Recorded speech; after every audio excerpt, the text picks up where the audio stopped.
بسم الله الرحمن الرحيم. مشاهدينا الأعزاء والحفل الكريم، السلام عليكم ورحمة الله تعالى وبركاته، وأسعد الله صباحكم بكل خير. نحييكم من هنا من أرضية ميدان الشحانية لسباقات الهجن العربية الأصيلة ضمن فعاليات هذا السباق المحلي الخامس. واليوم يوم اللقاية لهجن أبناء القبائل. برنامجنا لهذا اليوم الجمعة 8 نوفمبر لعام 2019 هو كالتالي: 15 شوط للفترة الصباحية، جوائزها جوائز نقدية قيمة، بينما الفترة المسائية ستشهد إقامة 15 شوط في الفترة المسائية، وهناك جوائز رصدت عينية سيارات للفائزين بال10 أشواط الأولى. هذا هو الشوط الأول الرئيسي. شوط الإنتاج يستعد للانطلاقة على الهواء مباشرة، وتشارك في هذا الشوط ما يقارب 41 بكرة حاضرة اليوم متواجدة في هذا الشوط الأول الرئيسي. أقوى أشواط الإنتاج وأقوى أشواط الفترة الصباحية لمن ناموس هذا الشوط الغالي وناموس الإنتاج غير. أرحب بالمشاهدين الأعزاء عبر شاشات التلفزة، قناة الريان الفضائية، قنوات الدوري والكاس، موقع الأبرقة لسباقات الهجن في بثه المباشر، وأيضا تغطيات تلفزيون قطر ووسائل الإعلام. فمرحبا بكل المشاهدين والمستمعين الأعزاء عبر أثير الراديو. مسافات هذا اليوم هي 5 كيلومترات، وبانتظار انطلاقة هذا الشوط الأول الرئيسي شوط الإنتاج. تنظيم مميز تحظى به السباقات هنا في ميدان الشحانية لسباقات الهجن العربية الأصيلة. تصطف الهجن استعدادا للانطلاق في هذا الشوط القمة مع هذه الأسماء الكبيرة في الإنجازات والشعارات الملونة التي تزين أرضية الميدان. ما هي إلا لحظات وينطلق هذا الشوط الأول الرئيسي، وملاك الهجن مستعدين. وهكذا مشاهدينا الأعزاء تعطى إشارة البدء والانطلاق لهذا الشوط الأول، لهذا الشوط الرئيسي، شوط الإنتاج البكار، شوط الإنتاج والمنتجين، شوط المحافظين على السلالات، شوط المهتمين بالإنتاج، ومن جد وجد، ومن زرع حصد، ومن سار على الدرب وصل. أتمنى التوفيق لي ولكل المشاركين اليوم في هذا الشوط الأول الرئيسي وفي بقية أشواطنا الصباحية وفي الفترة المسائية. نتمنى لهم التوفيق والناموس والخير. وهكذا انطلق هذا الشوط وتحركت شعاراته، ونذهب بكم مشاهدينا الأعزاء في جولة تعريفية على ال5 المراكز المتقدمة الأولى، حيث الصدارة والمقدمة مع أشواق لخليفة بن علي بن حمد العطية على مقدمة الشوط. أشواق مع المركز الأول، بينما المركز الثاني تتقدم الهذوب، تعود ملكيتها لصالح بن حمد بن صالح الشرقي مع المركز الثاني. دور المركز الثالث وصلت في هذه اللحظات علاج لصالح بن حمد بن صالح. بوشريدة يقدم علاج، بينما المركز الرابع ومن تتسلل بدورها إلى المركز الرابع. حصل دخول على علاج وتقدم وتسلل في هذه اللحظات من مشهورة، تعود ملكيتها لمحمد بن صالح بن حنظل آل فهيدة، ويتابعها صالح بن حنظل. اليوم حاضر ابو حنظل متواجد مع مشهورة، راعي مشهور اللي ما ذاق الهزيمة في هذا الموسم. المركز الخامس تتقدم وتتسلل في هذه اللحظات هوايل لسالم بن محمد بن بخيت آل بحيح. هذه نتيجتنا أيها الأعزاء، أيها الحفل الكريم، لل5 المراكز المتقدمة الأولى في هذا الشوط الشوط الأول الرئيسي. أقوى أشواط اللقاية في الفترة الصباحية، أقوى أشواط الإنتاج. لمن ناموس هذا الإنتاج الغالي؟ ما زالت المقدمة وما زالت الصدارة معك يا بن عطية. أشواق لخليفة بن علي بن حمد العطية، يقدم أشواق على صدارة الشوط على المركز الأول من دفع أشواق ومنطلق انطلاقة ممتازة في هذا الشوط القمة. بينما المركز الثاني وصلت فيه تنويه، أول نداء لتنويه تعود ملكيتها لمحمد بن سعيد بن محمد بن سفران. بو سعيد يقدم تنويه على المركز الثاني. الله يا سلام يا ابو سعيد، يا سلام على هذه الانطلاقة، انطلاقة تنويه على المركز الثاني. محمد بن سعيد بن سفران يقدم تنويه في انطلاقة ممتازة. الدور دور المركز الثالث وصلت الحذرة حمد بن عنزان بن محمد بن عنزان النعيمي مع المركز الثالث، تتقدم تقدم ممتاز في أول نداء لها. المركز الرابع يصل شعار بوشريدة مع علاج صالح بن حمد بن صالح. بوشريدة يقدم علاج على المركز الرابع. بينما المركز الخامس مشهورة بن حنظل على المركز الخامس، تتقدم مشهورة لمحمد بن صالح بن حنظل آل طلاب الفهيدي مع المركز الخامس. هذه النتيجة أيها الأعزاء، أيها الحفل الكريم. عودة إلى تنويه بن سفران. تنويه بن سفران خطفت الصدارة، خطفت المقدمة مع محمد بن سعيد بن سفران. محمد بن سعيد بن سفران يقدم تنويه، بينما التغيير على حساب تنويه من الحذرة. تقدمت الحذرة في هذه اللحظات لحمد بن عنزان بن محمد بن عنزان النعيمي، خطفت الصدارة. شوط تغييرات وتستمر التغييرات على صدارة الشوط. ما زال النعيمي يقدم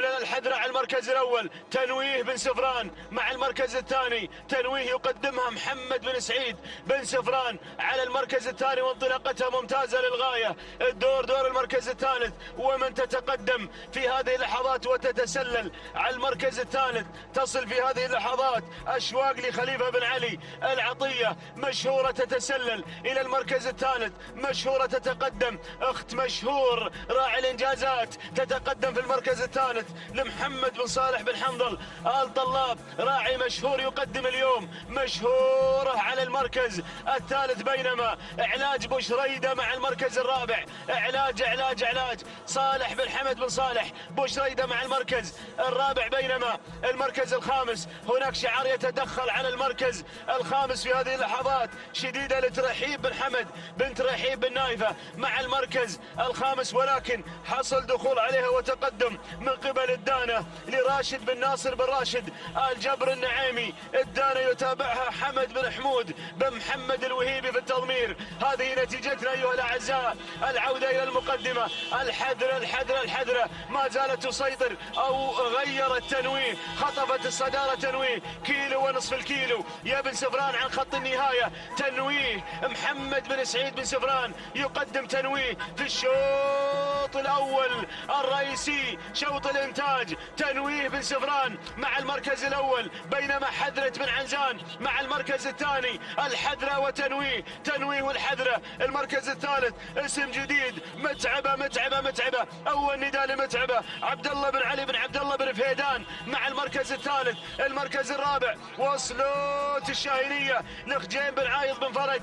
العذبة. الشنجل يصل، راعي الفايز يصل. من خطف شوطنا الرئيسي في الحقائق القعدان المفتوح يصل الشنجل، يصل بو ناصر. تصل نخوة لمحمد بن ناصر بن محمد الشنجل مع المركز الثالث. خطيرة نخوة، خطير شعار الشنجل. بينما بن فهيدان مع المركز الرابع، وعادت مشهورة بن حنظل مع المركز الخامس. ولكن تنويه بن سفران محمد بن سعيد بن سفران يقدم تنويه. أعصاب حديد بن سفران، متحكم في الأعصاب. وصلت نخوة الشنجل ومتعبة بن فهيدان. متعبة نخوة وتنويه. محمد بن سعيد بن سفران مع تنويه. اللحظات الحاسمة. نخوة ومتعبة. أتعبهم بن فهيدان، أتعبت المشاركين بن فهيدان والشنجل. الشوط الرئيسي. متعبة نخوة كما فعل الفايز في مساء البارحة، تفعل نخوة في الشوط الأول الرئيسي. ولكن دير بالك يا شنجل، وصل التحذير سلطان بن محمد بن ناصر الخليفة، تحذير الشوط الأول الرئيسي، نخوة وتحذير، تحذير ونخوة يا بوي، تحذير اللحظات الحاسمة، تنتزع الشوط الرئيسي، تحذير، تنتزع شوط الإنتاج. تهانينا والناموس لسلطان بن محمد بن ناصر بن عبد الله الخليفة، وسلام يا تحذير، سلام. تنتزع هذا الشوط الأول الرئيسي للإنتاج وتحذير، والخليفة هو أقوى المنتجين في اللقاية اليوم. تهانينا والناموس على هذا الإنتاج الطيب لمالك تحذير سلطان بن محمد بن ناصر الخليفة. المركز الثاني وصلت نخوة لمحمد بن ناصر بن محمد الشنجل. المركز الثالث مشهورة لمحمد بن صالح بن حنظل آل طلاب آل فهيدة. المركز الرابع وصلت تنويه لمحمد بن سعيد بن محمد بن سفران. المركز الخامس متعبة لعبد الله بن علي بن عبد الله آل فهيدة. تهانينا والناموس لمالك تحذير سلطان بن محمد بن ناصر الخليفة. هذه تحذير عندما انتزعت هذا الشوط الرئيسي للإنتاج وقطعت المسافة في 7 دقائق 38 ثانية 78 جزء من الثانية. تهانينا والناموس للسلطان بن محمد بن ناصر الخليفة. تهانينا والناموس على هذا الفوز وعلى هذا الإنتاج الطيب. المركز الثاني نخوة، قطعت المسافة في 7 دقائق 39 ثانية و80 جزء من الثانية. تهاني والناموس لمحمد بن ناصر الشنجل على فوز نخوة بالمركز الثاني. نخوة فازت بالمركز الثاني. المركز الثالث مشهورة، قطعت المسافة في 7 دقائق 41 ثانية 13 جزء من الثانية. تهانينا لمحمد بن صالح بن حنظل آل طلاب آل فهيدة، وتهانينا والناموس لجميع الفائزين. تتواصل الأشواط مشاهدينا الأعزاء، وينطلق الشوط الأول الرئيسي للإنتاج القعدان اللقاية، والكلمة للزميل مطلق بن علي العنزي.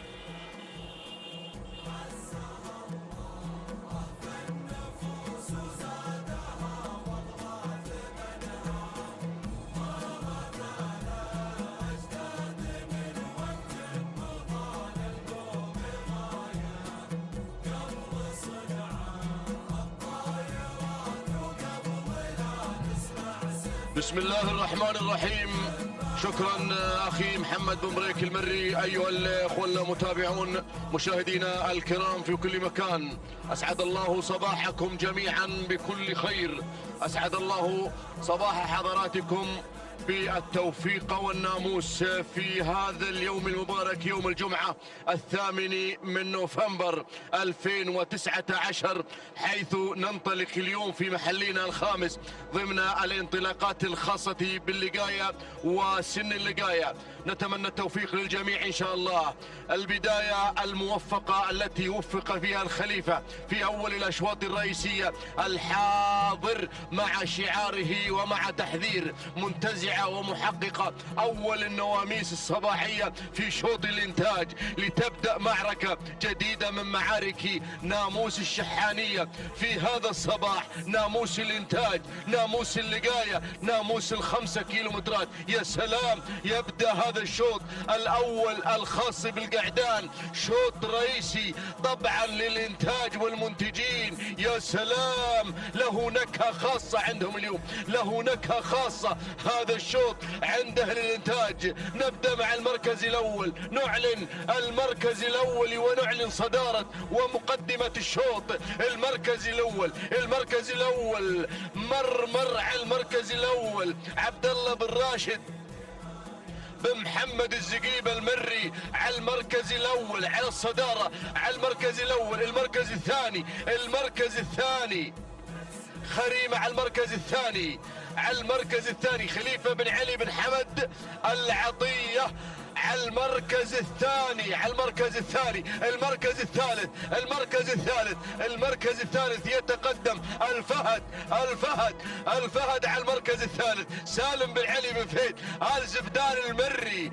المركز الرابع، المركز الرابع يتقدم نواف علي بن عبد الهادي بن جابر بن حسين البريدي. المركز الخامس، المركز الخامس هنا شاهين ليسيد محمد بن جار الله بن حمد بن ضرمان على المركز الخامس. هذا النداء الاول يا متابعين، الاعلان الاول لهذه المجموعه التي انطلقت واندفعت في اول الاشواط الرئيسيه. يا سلام، شوط رئيسي للمنتجين له نكهه خاصه، كما اسلفت هذا الشوط له طعم خاص عند ملاك الهجن. يا سلام، ناموس الشوط الرئيسي وناموس الانتاج وناموس الشحانيه وناموس الموسم المميز هنا 2019. يا سلام، يا له من شوط، يا له من شوط، يا له من شوط مع هذه الشعارات. والله العظيم صعب هذا الشوط جدا للمشاركين للمنتجين. المركز الاول، المركز الاول على المركز الاول يقود الاسماء شعار خليفة بن علي بن حمد العطية، يقود الاسماء، ينطلق مع المركز الاول مع خريمة على المركز الاول كما هو مدون ومسجل بالكشف. خريمة على المركز الاول. المركز الثاني نمبر 3 مرمر على المركز الثاني، يتقدم شعار الزقيبة على المركز الثاني. المركز الثالث، المركز الثالث، المركز الثالث من المركز الثالث؟ هذا هو نواف. مرحبا بنواف على المركز الثالث. ينطلق علي بن عبد الهادي بن جابر بن حسين البريدي. ولكن المركز الرابع، شوفوا الشكل، شوفوا الاداء المميز مع الفهد. هذا خطير، الفهد خطير بشعار الزبداني. سالم بن علي بن فهد آل زبدان المري على المركز الرابع. المركز الخامس، المركز الخامس، أول إعلان، أول حضور لصائد الرموز يتقدم الحذر. هذا هو منصور بن محمد بن منصور آل سيف الخيارين، أحد الشعارات العملاقة يا أخواني. هذا الشعار حظى بالسيوف بالأشواط الرئيسية. دائما يهتم شعار غانم بن منصور الخيارين بالأشواط الرئيسية، خصوصا في المهرجانات، خصوصا في أشواط الرموز. تقدم جديد ينطلق فيه ويندفع عزام راشد العلي بن سالم بن سنيد الدعية. مرحبا بالدعية وبشعاره، شعاره المميز، ومرحبا بالشعار البرنس القادم والمنطلق البرنس. يا سلام، مشرف محمد بن طالب بن محمد بن عقيل النابت. هذا أيضا يهتم دائما، يهتم هذا الشعار، يهتم بالأشواط الرئيسية، يهتم بالرموز بالسيوف. يا دائما يبحث عن السيوف. أيضا شعار يتقدم، شعار العطية. ولك خلاص أعلنا المراكز الخمسة الأولى. الموقع وين؟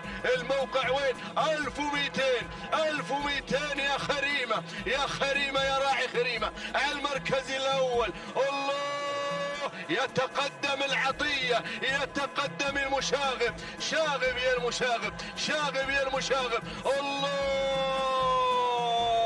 بديع عبد العزيز بن خالد بن عبد الله العطية له انتاج مميز. هذا المالك المميز له انتاج خاص. يتقدم شعار مشارف. مرحبا بشعار مشارف. وبالنايفة يتقدم. اختلطت الامور بعضها ببعض يا اخواني، اختلطت الامور. الدعية، الخيارين، مشارف، العطية. يا سلام، ولع الشوط، ولع، دخن الشوط، دخن الشوط الرئيسي. الفوز لمن؟ الانتصار لمن؟ البرنس العطية، الخيارين، بالنايفة العطية مع بديع. البرنس يتقدم مع ايضا اسم خطير، ولكن العطية المشاغب، لا مشاغبة. هنا البرنس، هنا جار الله. يلا يا جار الله يا بن عقيل، يلا يا البرنس. بالمركز الثاني يحاول، ولكن العطية يتقدم وينطلق مع المركز الأول، مع الصدارة. يقود الأسماء، يفوز مع بديع عبد العزيز بن خالد صباحك ناموس، صباح الشوط الرئيسي الأول مع شعارك المميز، شعار المشاغب. تهانينا والناموس. المركز الثاني اللي ما قصر مشرف بالشعار البرنس، تهانينا والناموس. المركز الثالث الحذر منصور بن محمد بن منصور آل سيف الخيارين. المركز الرابع نمبر 4 وهو رجيم لصالح بن طالب بن مسلم بن عقيل النابت. المركز الخامس شاهين لمحمد بن جار الله بن حمد بن ضرمان. تهانينا والناموس متابعينا مشاهدينا الكرام. معركة اللقاية في شوطها الرئيسي الأول، يحقق العطية ما كان يبحث عنه في شوطنا الأول الرئيسي، حضور مشرف اليوم مع هذا الشوط الرئيسي الأول. تهانينا والناموس لمالكي بديع عبد العزيز بن خالد بن عبد الله العطية. تهنئة للمشاغب محمد بن خالد بن عبد الله العطية الفائز معنا بالشوط الرئيسي. التوقيت الزمني 7 دقائق 36 ثانية 10 أجزاء من الثانية. تهانينا والناموس لمالكي بديع الفائز معنا بالشوط الرئيسي الأول. المركز الثاني 7 دقائق 36 ثانية 76 جزء من الثانية. هذا هو مشرف، حضورك مشرف البرنس اليوم، محمد بن طالب بن محمد بن عقيل النابت. حضور مميز لهذا الشعار. تهانينا لجار الله بن عقيل المري على فوز مشرف بالمركز الثاني في الشوط الرئيسي الأول. المركز الثالث 7 دقائق 39 ثانية 9 أجزاء من الثانية. صاحب المركز الثالث أيضا حضور مميز اليوم، شعار غانم بن منصور الخيارين مع الحذر بالشعار منصور بن محمد بن منصور آل سيف الخيارين. تهانينا والناموس للجميع.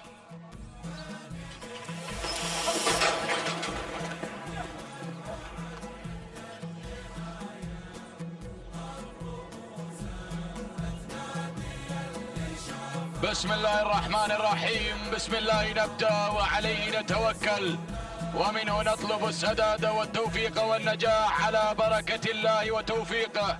متابعينا مشاهدينا الكرام، ينطلق شوطنا الثالث للقاية الابكار الانتاج، ومن مسافة 5 كيلومترات على بركة الله وتوفيقه تنطلق الأسماء وتنطلق الشعارات لتزين أرضية هذا الميدان. نتقدم مباشرة مع المركز الأول الصدارة والبداية. من تتقدم مع المركز الأول ومن تقود هذه المسيرة على أول الأسماء، من يتقدم بشعار القمرة، من يتقدم مع المركز الأول على أول الأسماء. الحذرة حمد بن علي بن سالم الجربوعي المري يقدم لنا الحذرة مع المركز الأول. ثاني الأسماء، ثاني التحديات تتقدم مع المركز الثاني، تنطلق مع ثاني الأسماء. من تتقدم على ثاني التحديات، ثاني المراكز تتقدم انتباه سالم بن محمد بن بخيت آل بحيح المري يقدم لنا انتباه على ثاني المراكز. المركز الثالث تصل في هذه اللحظات وتنطلق مع المركز الثالث منوى صالح بن حمد بن صالح بوشريد العذبة يقدم لنا منوى على المركز الثالث. المركز الرابع تصل في هذه اللحظات على رابع الأسماء الغزيل علي بن عبد الهادي بن سالم بن تويم المري يتقدم مع المركز الرابع، يقدم لنا في هذه اللحظات الغزيل على رابع الأسماء. المركز الخامس تأتي وتتقدم انتزاع مع المركز الخامس صالح بن مسلم بن طالب بن عقيل، من يقدم لنا انتزاع على خامس الأسماء. هكذا كانت النتيجة متابعينا مشاهدينا الكرام للخمسة المراكز المتقدمة. أعود مع المركز الأول، أعود مع شعار بن جهويل، من يقدم لنا الفنون، من يقدم لنا فنون سعد بن محمد بن سالم بن جهويل المري يتقدم مع المركز الأول. الله يا فنون. المركز الثاني تصل في هذه اللحظات منوى مع المركز الثاني. منوى على ثاني الأسماء صالح بن حمد بن صالح. بوشريدة العذبة يتقدم مع المركز الثاني. يتقدم بمنوى في مركز الوصافة. المركز الثالث انتباه انتباه انتباه مع المركز الثالث سالم بن محمد بن بخيت آل بحيح المري يصل مع المركز الثالث. ولكن الله يا التغيير من قبل من تتقدم على رابع الاسماء الريم سالم بن خجين بن عايض بن فرج العذبة. غيرت مع المركز الثالث. انطلقت مع ثالث الاسماء. المركز الرابع من تغير من المركز الخامس الى المركز الرابع. تتقدم بهذا الانطلاق المميز النايلة محمد بن سعيد بن محمد آل مطوع الخيارين. يقدم لنا النايلة على رابع الاسماء. المركز الخامس تتقدم انتباه سالم بن محمد بن بخيت آل بحيح المري. اعود مع الصدارة. اعود مع التغيير من قبل منوى من سحبت بساط المركز الاول. انطلقت مع الصدارة منوى مع المركز الاول. صالح بن حمد بن صالح بوشريدة العذبة يقدم لنا منوى على اول الاسماء على اول التحديات. ولكن فنون مع المركز الثاني. فنون على ثاني الاسماء. سعد بن محمد بن سالم بن جهويل المري يتقدم مع المركز الثاني باداء فنون.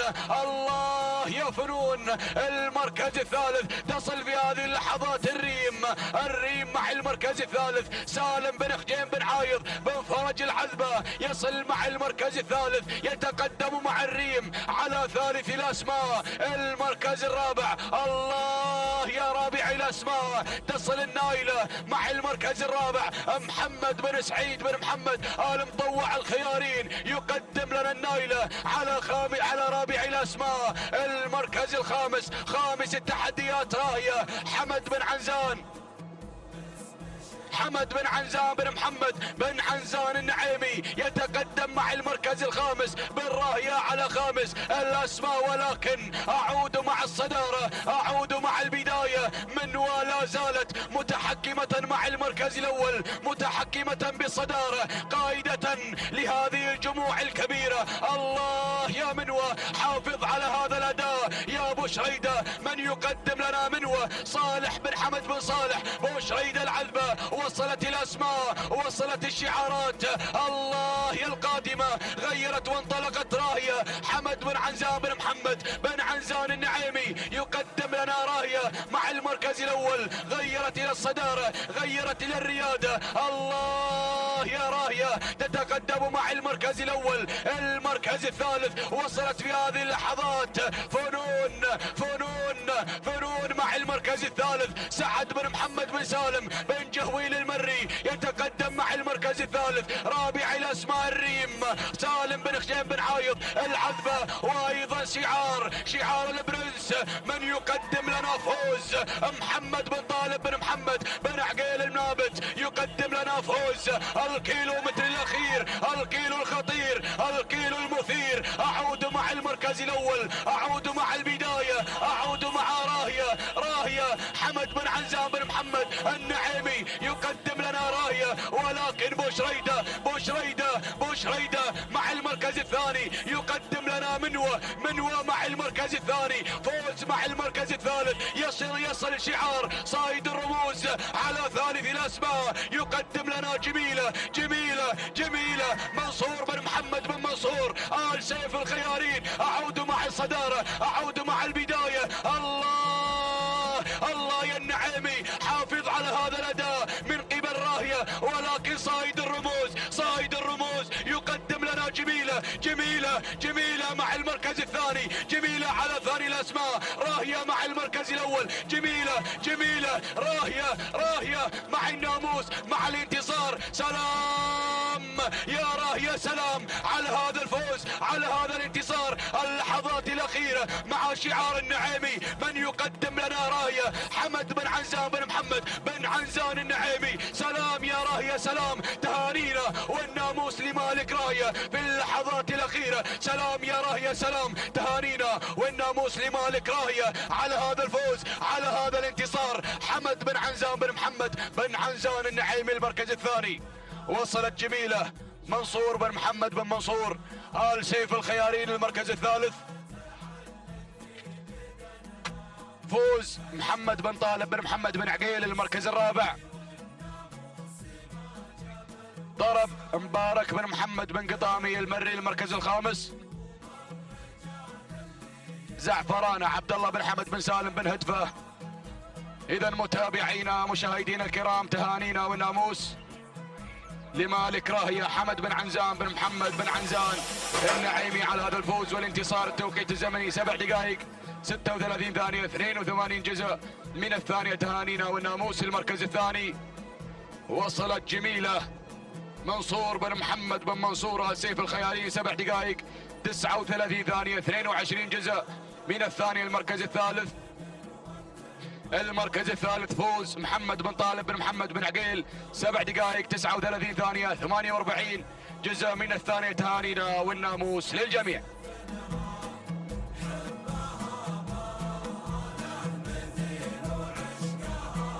بسم الله الرحمن الرحيم.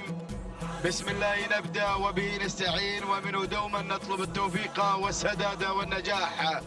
مشاهدينا الكرام متابعينا في كل مكان، أسعد الله صباحكم بكل خير وبركة. نرحب بكم في انطلاقات هذا الصباح ومنافسات سن اللقاية ضمن هذا السباق المحلي الخامس في انطلاقات أشواط الإنتاج والمنتجين. نتابع هذه الانطلاقة وانطلاقة رابع الأشواط، شوط خاص بالقعدان.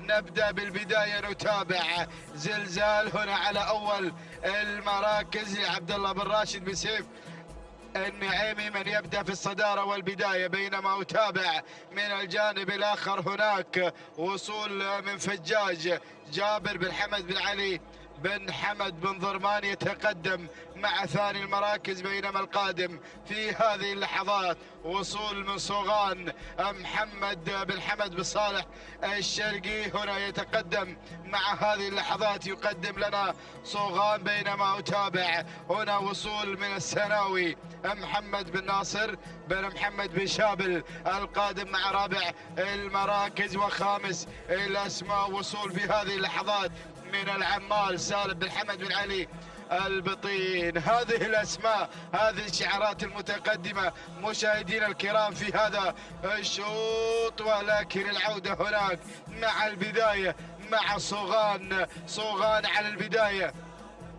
ينطلق في هذه اللحظات صوغان لمحمد بن حمد بن صالح الشرقي على أول المراكز صوغان، بينما هناك من الجانب الآخر يتقدم فجاج جابر بن حمد بن علي بن ضرمان هنا قادم مع انطلاقة فجاج، بينما أتابع هنا وصول من شعار البطين القادم مع العمال سالم بن حمد بن علي البطين يصل مع ثالث المراكز، بينما أتابع في هذه اللحظات القادم والمنطلق هناك من الجانب الآخر. نتابع الأسماء، نتابع الشعارات والتحديات القادمة. هنا وصول وانطلاق من غياض خالد بن محمد بن خالد العطية يصل في هذه اللحظات يقدم غياض، بينما خامس الأسماء هنا يتقدم زلزال لعبد الله بن راشد بن سيف الجفار النعيمي يصل مع خامس الأسماء. هذه الأسماء، هذه الشعارات المتقدمة مشاهدينا الكرام في أشواط الإنتاج والمنتجين، انطلاقات سن اللقاية وأول أيضا انطلاقات ال5 كيلومترات. نتابع هذه الأسماء في هذا الاندفاع في تحديات هذا السن، ولكن العودة هناك. أتابع التغيير، غير غياض على البداية على الصدارة بشعار خالد بن محمد بن خالد بن عبد الله العطية يتقدم ينطلق بالبداية، بينما أتابع ثاني الأسماء وصول من فجاج جابر بن حمد بن علي بن ضرمان يصل مع ثاني المراكز، ولكن البطين ايضا القادم في هذه اللحظات يقدم العمال سالم بن حمد البطين، ولكن شوف الاسم القادم وصول من الاحسان عبد الله بن خالد بن ناصر الحميدي يصل في هذه اللحظات. الاسماء القادمه الكل قادم في هذه اللحظات. وهناك ايضا اتابع مهيض حمد بن سالم بن مبارك بن جهويل بدا بالاقتراب. الاسماء قادمه، الشعارات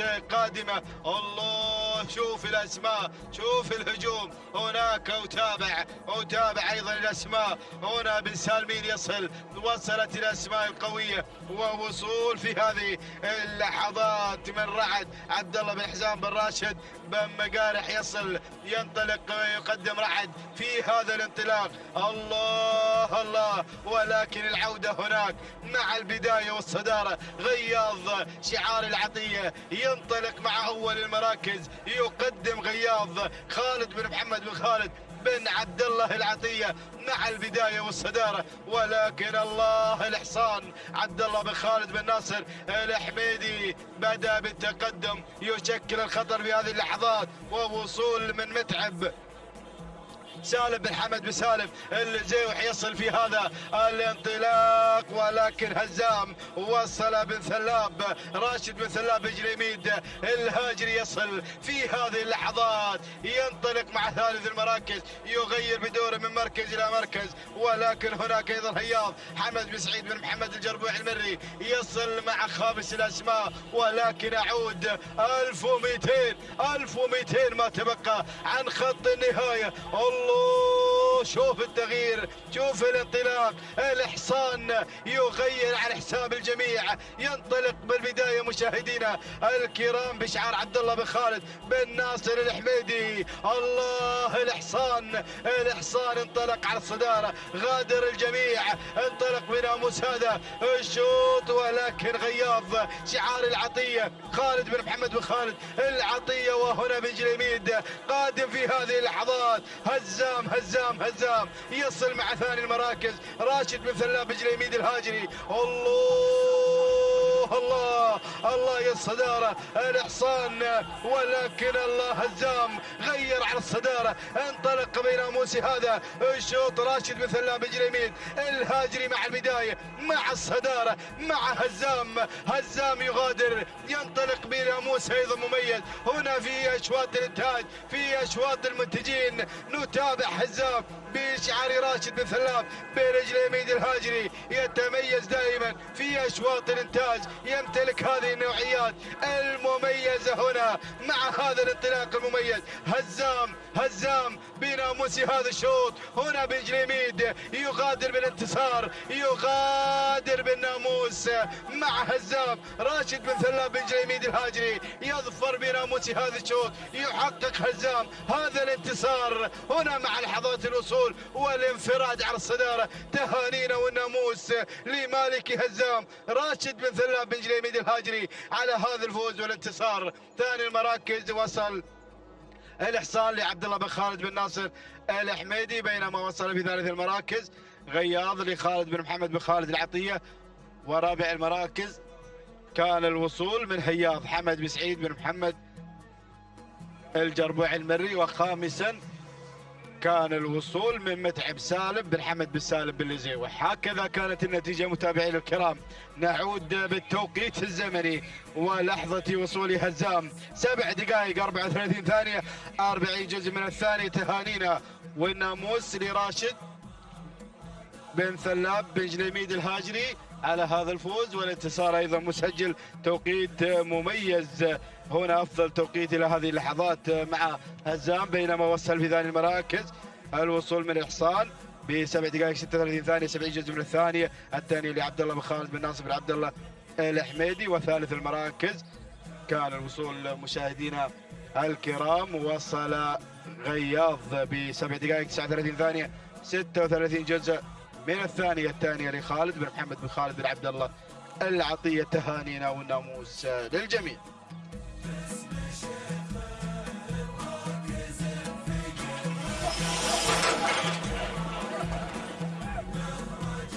بسم الله الرحمن الرحيم. مشاهدينا مستمعينا الأفاضل، أحييكم بتحية الإسلام الخالدة، سلام الله عليكم ورحمته وبركاته. ورحب بكم أجمل ترحيب بهذه الانطلاقات المتواصلة بتحديات وانطلاقات أشواط اللقاية. انطلاقة الشوط الخامس لفئة اللقاية بكار الإنتاج ينطلق من مسافة 5 كيلومترات. نتابع هذه الشعارات المميزة التي تتواجد باحثة عن الناموس وعن الانتصار ضمن فعاليات المحلي الخامس بيومه الثالث بمرحلته الأولى. نتواصل مع الشعارات المنتجين الحاضرين المتواجدين دائما في هذه المشاركات المميزة وبهذه المنافسات الجميلة على أرضية ميدان التحدي، ميدان الشحانية. نبدأ مع البداية وعد المراكز الأولى التي تصل إلى دائرة النداء والإذاعة. أول المراكز تتواجد بهذه الاندفاع والمشاركة الشامخة لعبد الله بن راشد بسيف الجفالي النعيمي مع المركز الأول، تصل مباشرة إلى الصدارة، بينما المركز الثاني وتابع ثقة لسانة بن محمد بن مخيت آل بحيح المري يتواجد مشاركا مع ثقة على المركز الثاني، بينما المركز الثالث وتابع الشعارات المتواجدة والمشاركة في هذا التحدي. تتقدم بهذه اللحظات بيضة القاع لعبد الله بن سعيد بن علي المحشادي. بيضة القاع تتقدم مشاركة في هذه المنافسة المميزة. ننتقل مباشرة مع صاحبة المركز الرابع القادمة والمتواجدة هنا الظبي لحمد بن عنزان بن محمد بن عنزان النعيمي يشارك بهذه اللحظات بتواجد الظبي من المركز الرابع. تتسلل إلى المركز الثالث، المركز الخامس. نتابع القادمة والمشاركة في هذا التحدي والمتواجدة في دائرة النداء والإذاعة بشعار صالح بن حمد القمرة. تتقدم أقدار حاضرة ومتواجدة في مشاركتها المميزة على المركز الخامس. هذه النتيجة مشاهدينا الكرام للخمس المراكز الأولى المتواجدة في هذا التحدي ومسار هذا الشوط. بأول نداء أنتم على مسامعكم بالوفاء والتمام. نتابع هذا التحدي، نتابع هذه المشاركة المميزة مع هذه الشعارات الجميلة التي تتواجد في هذا التحدي الكبير، في هذا العالم الساحر، في هذه الرياضة الجميلة التي نستمتع بها وبمنافساتها المميزة مع هذه الشعارات الكبيرة الحاضرة في هذا التحدي المميز في هذا العالم الساحر. نعود مباشرة مع البداية ومع الشعارات الجميلة التي لها صولات وجولات في هذا العالم المميز. نعود مع الصدارة مباشرة ومع التغيرات التي جرت وطرت على المقدمة. الظبي مع البداية حمد بن عنزان بن محمد بن عنزان النعيمي يتسلل مباشرة إلى مقدمة هذا الشوط، بينما هنا اسم جديد يتدخل في دائرة الصراع والنزاع. تتسلل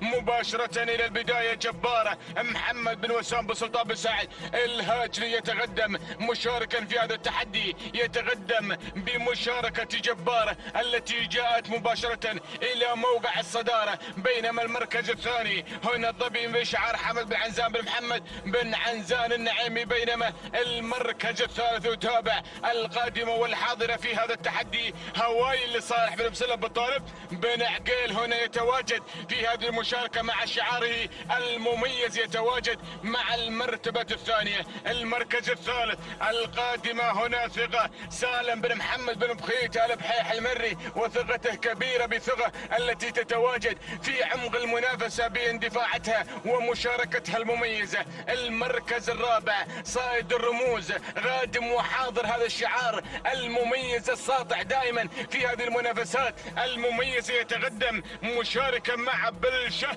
ويا بلشتكم من بلشة بقيادة منصور بن محمد بن منصور سيف الخيارين يتواجد بمشاركة بلشة. المركز الخامس نتابع القادمة هنا الجزيرة لحمد بن سالم بن مبارك بن جهويل المري متواجد مع الجزيرة على المركز الخامس. هذه النتيجة للخمس المراكز الأولى، للخمس الأسماء المميزة التي تتواجد في دائرة النداء والإذاعة مع هذه المشاركة المميزة، مع هذه الأعداد الكبيرة التي جاءت في هذا المنافسات وهذه التحديات الجميلة على أرضية ميدان التحدي ميدان الشحانية. نشارك هنا في مشاركة هذه الشعارات المميزة في هذا الإبداع والإمتاع في هذه المنافسة المميزة مع هذا التحدي الجميل، مع هذه الرياضة الكبيرة، رياضة الآباء والأجداد، رياضة سباقات اللجنة العربية الأصيلة. نتابع هنا أسماء تصل، أسماء تتغير في مقدمة هذا الشوط. معركة طاحنة من أجل الناموس بين المنتجين القادمين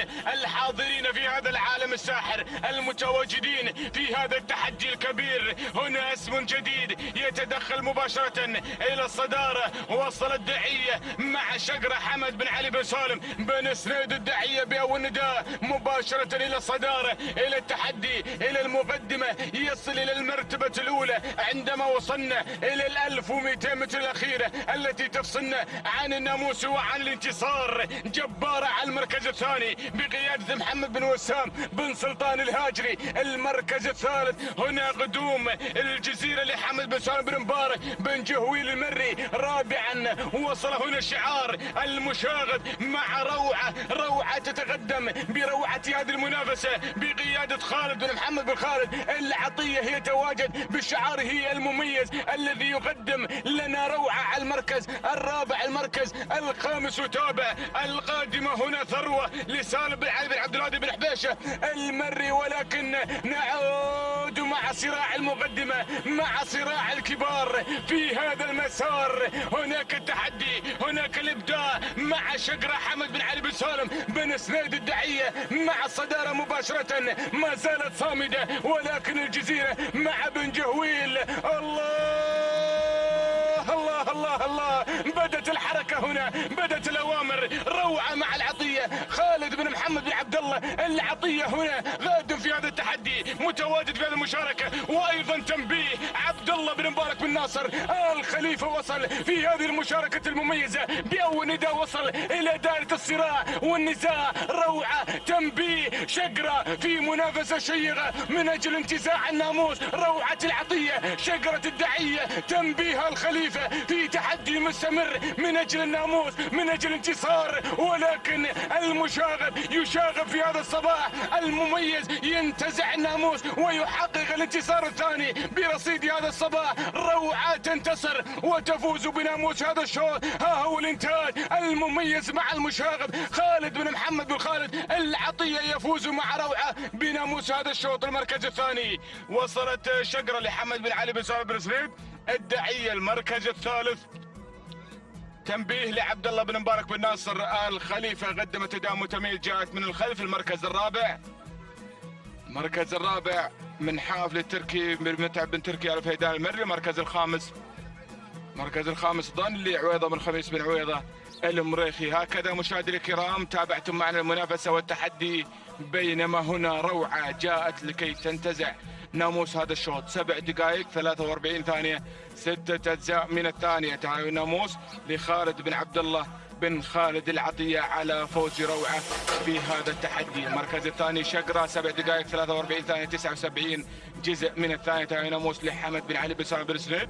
الداعية على فوز شقرة وتحقيق للإنجاز. المركز الثالث جاء التنبيه 7 دقائق 44 ثانية 59 جزء من الثانية. تهانينا والناموس لعبد الله بن مبارك بن ناصر الخليفة على فوز تنبيه في المركز الثالث. تهانينا والناموس لجميع الفائزين.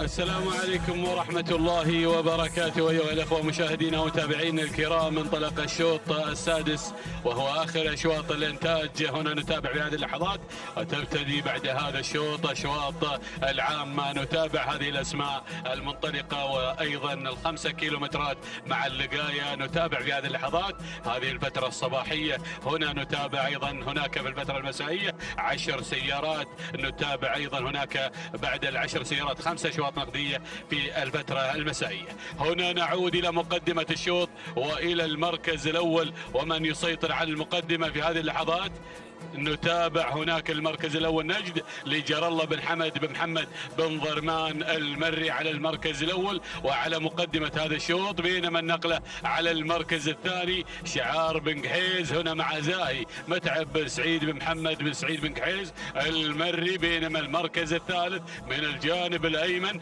نتابع طاهي لصالح بن حمد بن صالح الشرقي مع المركز الرابع. المركز الخامس في هذه اللحظات مغتر هنا مع المركز الخامس لخالد بن محسن بن ديله المري مع المركز الخامس. هذه النتيجة للخمس المراكز الأولى. ونعود إلى مقدمة الشوط، وهذا الشوط اللي يحمل الأسماء أيضا. هنا نتابع هذا الشوط، وشوط من أشواط الإنتاج والمنتجين. نتابع هناك شعار العطية بدأ يتسلل من الجانب الأيمن في هذه اللحظات. نتابع هنا معكم في هذه اللحظات هذا الانطلاق، ولكن بنعود إلى مقدمة الشوط. هناك المركز الأول اللي هو نجد لجر الله بن حمد بن محمد بن ضرمان المري، ولكن نتابع اللي يتسلل بدوره هناك اللي هو طاهي لصالح بن حمد بن صالح الشرقي، غير على المقدمة في هذه اللحظات، منطلق مع المركز الأول. بينما المركز الثالث نتابع هناك من الجانب الأيمن في هذه اللحظات اللي بدأ يتسلل على المركز الثاني. نتابع في هذه اللحظات وقدوم العابر خليفة بن علي بن حمد العطية أيضا يغير في هذه اللحظات مع العابر من الجانب الأيمن. بينما المركز الرابع زاهي لمتعب بن سعيد بن قحيز المري مع المركز الرابع. والمركز الخامس نتابع شعار بن فهيدان قادم في هذه اللحظات هنا مع ناصي، أو هنا القدوم في هذه اللحظات والوصول مع رعد لسلطان بن وسام بن سلطان بن سعد الهاجري مع المركز الخامس. في هذه اللحظات منطلق ومندفع مع المركز الخامس. هذه النتيجة للخمس المراكز الأولى. ونتابع شوفوا مقدمة الشوط 4 أسماء في موقع واحد. هنا نتابع هذا الانطلاق الشيق، انطلاق اللقاية والانتاج والمنتجين، ولكن بقيادة نجد اللي على المركز الأول، نجد اللي على المقدمة. نتابع مع مالكه جار الله بن حمد بن ضرمان المري على المقدمة. ويلا يا بن ضرمان. هناك بن قحيز يعود مرة أخرى للمنافسة مع زاهي متعب بن سعيد بن قحيز المري. بينما المركز الثالث بن وسام قادم في هذه اللحظات بأداء وتميز مع رعد سلطان بن وسام بن سلطان الهاجري قادم مع المركز الثالث. المركز الرابع هناك نتابع في هذه اللحظات العابر خليفة بن علي بن حمد العطية. بينما أرى دخول في هذه اللحظات على المركز الرابع هنا من يصن مغتر لخالد بن محسن أنديلة المري أيضا قادم في هذه اللحظات مع المركز الخامس. هذه النتيجة. نرى هناك أسماء قادمة مع جسار محمد بن خميس بن عويض المريخي أيضا قادم في هذه اللحظات. يا سلام يا هذا الشوط، شوفوا الأسماء قادمة. شوفوا شعار بن مهيرة قادم. هنا ونتابع اندفاعته اللي هو المتحد علي بن طحنون بن جابر بن مهيرة، وهذا الشعار اللي اشتهر بسلالة متحد المهيرة. السلام يا هذا الشوط. بينما أرى هناك من الجانب الأيمن اللي هو مشهور محماس بن سعيد بن علي آل الشيبة أيضا. يا سلام. بينما أرى في هذه اللحظات قدوم آخر، قدوم من رعد عبد الهادي بن عبد الله بن محمد بن نايفة. يا سلام يا بن نايفة قادم في هذه اللحظات بانطلاقه واندفاعه. هنا نتابع هذا الانطلاق، ولكن نعود إلى نجد لبن ضرمان على المركز الأول. يا جار الله ركز يا جار الله يا بن ضرمان. هنا المقدمة والصدارة، ولكن أرى المركز الثاني، أرى التحدي مع هذه الأسماء، مع هذا الانطلاق. نتابع في هذه اللحظات هنا الانطلاق مع بالمركز الأول مع رعد أو نجد لجر الله بن حمد بن ضرمان المري. بينما المركز الثاني نتابع رعد عبد الهادي بن عبد الله بن محمد بن نايفة. المركز الثالث نتابع في هذه اللحظات القدوم من المتحد لعلي بن طحنون بن جابر بن مهيرة. المركز الرابع نتابع هناك زاهي متعب بن سعيد بن قحيز المري. المركز الخامس أول ندى في هذه اللحظات هنا مع اللي قادم هناك برق محمد بن طالب بن محمد بن عقيل النابت هنا في هذه اللحظات بهذا الانطلاق. ولكن نعود إلى المقدمة هناك قدوم آخر. الله يا مشغل محمد بن طالب بن عقيل. يا سلام يا بن عقيل قادم بكل قوة في هذه اللحظات هنا مع أيضا مع حمد ومع سالم. ولكن شوف اللي قادم شعار بن شابل مع الواعي عبد الهادي بن ناصر بن شابل المري. ولكن يا سلام يا بن نايفة على المقدمة في هذه اللحظات. هناك اللي بالمركز الأول. ولكن بنعود إلى مقدمة الشوط ومع رعد اللي على المركز الاول. يا سلام يا بنت رحيب ايضا يا بن نايفة اللي هو اللي قادم هناك. يا سلام مع رعد عبد الهادي بن عبد الله بن محمد بن نايفة. يا سلام يا بن نايفة يا سلام على هذا الاداء. يا سلام مع انطلاقة رعد هناك في مقدمة الشوط في المقدمة. يا سلام عبد الهادي بن عبد الله بن نايفة. يا سلام يا بن نايفة ايضا هنا ناموس صباحي ناموس للنايفة على هذا الاداء والتميز يا عبد الهادي. سلام والتحية والاحترام مع هذا الفوز المستحق. ومع رعد سلام يا ابو عبد الله سلام على هذا الناموس. تهانينا لايضا مالك عبد الهادي بن عبد الله بن محمد بن نايفة الهاجري. المركز الثاني وصلنا على المركز الثاني مشغل محمد بن طالب بن عقيل النابت. المركز الثالث وصلنا هنا رياض لعبد الله بن سعيد بن محمد بن سعيد المري. المركز الرابع هناك برق لمحمد بن طالب بن عقيل النابت. المركز الخامس وصل الواعي لعبد الهادي بن ناصر بن محمد بن شابل المري.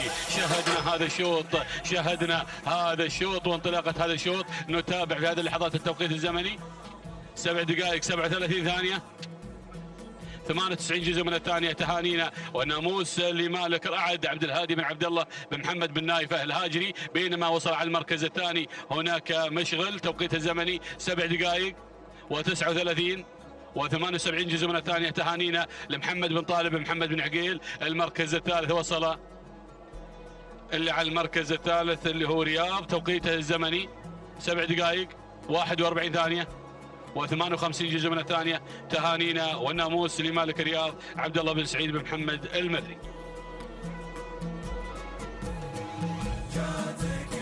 بسم الله الرحمن الرحيم. مشاهدينا مستمعينا الافاضل اجدد لكم التحية مرة اخرى. ارحب بكم اجمل ترحيب في هذا الانطلاق المميز في هذا التحدي الكبير مع مشاركة هذه الشعارات الكبيرة المتواجدة في هذا التحدي. انطلاقة الشوط السابع لفئة اللقاية الابكار. انتهينا من اشواط الانتاج وبدينا بالاشواط المفتوحة المشتريات والانتاج في هذا التحدي الكبير ضمن فعاليات المحلي الخامس. نتابع انطلاقة ال5 كيلومترات مع هذه الشعارات المتواجدة الباحثة عن الناموس وعن الانتصار في هذا الصباح المميز. تمنياتنا لجميع الاخوة بالتوفيق والنجاح والمزيد من التقدم. نتابع التحدي نتابع المنافسة مع هذه الاعداد المشاركة في هذا التحدي الكبير. نتابع المركز الاول شعار البرنس جار الله بن محمد بن عقيل يتواجد مندفع مع البداية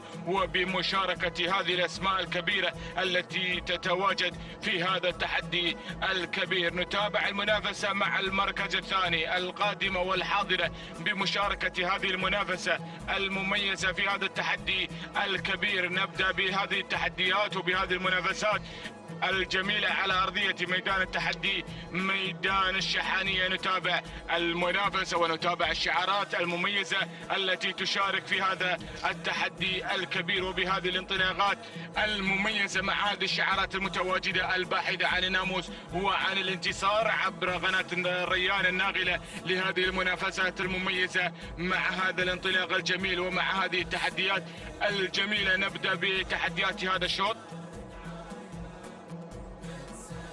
المركز الثاني مشاهدينا مستمعينا الافاضل نتابع الحاضره والمتواجده بهذه المشاركه غربال محمد بن سعيد بن علي المحشادي تتواجد بهذه الانطلاقه المميزه، بينما المركز الثالث يتابع القادمه هنا غزلان بشعار محمد بن ناصر الشنجل يتواجد مشاركا مع غزلان التي تحتل المركز الثاني بهذه اللحظات. المركز الثالث غربال. المركز الرابع نتابع تحديات الداير محمد بن سالم بن محمد سنيد هنا يتواجد باندفاعة وتحديات الداير على المركز الرابع. المركز الخامس شعار بن نايفة هنا يتقدم مع مغيضة بقيادة عبد الهادي بن منصور بن عبد الهادي بن محمد بن نايفة الهاجري. هذه النتيجة مشاهدينا مستمعينا الافاضل للخمس المراكز الاولى المنطلقة في موقع التحدي والمنافسة في مسار هذا الشوط مع هذه الاعداد الهائلة التي تشارك في هذه المنافسة المميزة في هذا التراث الجميل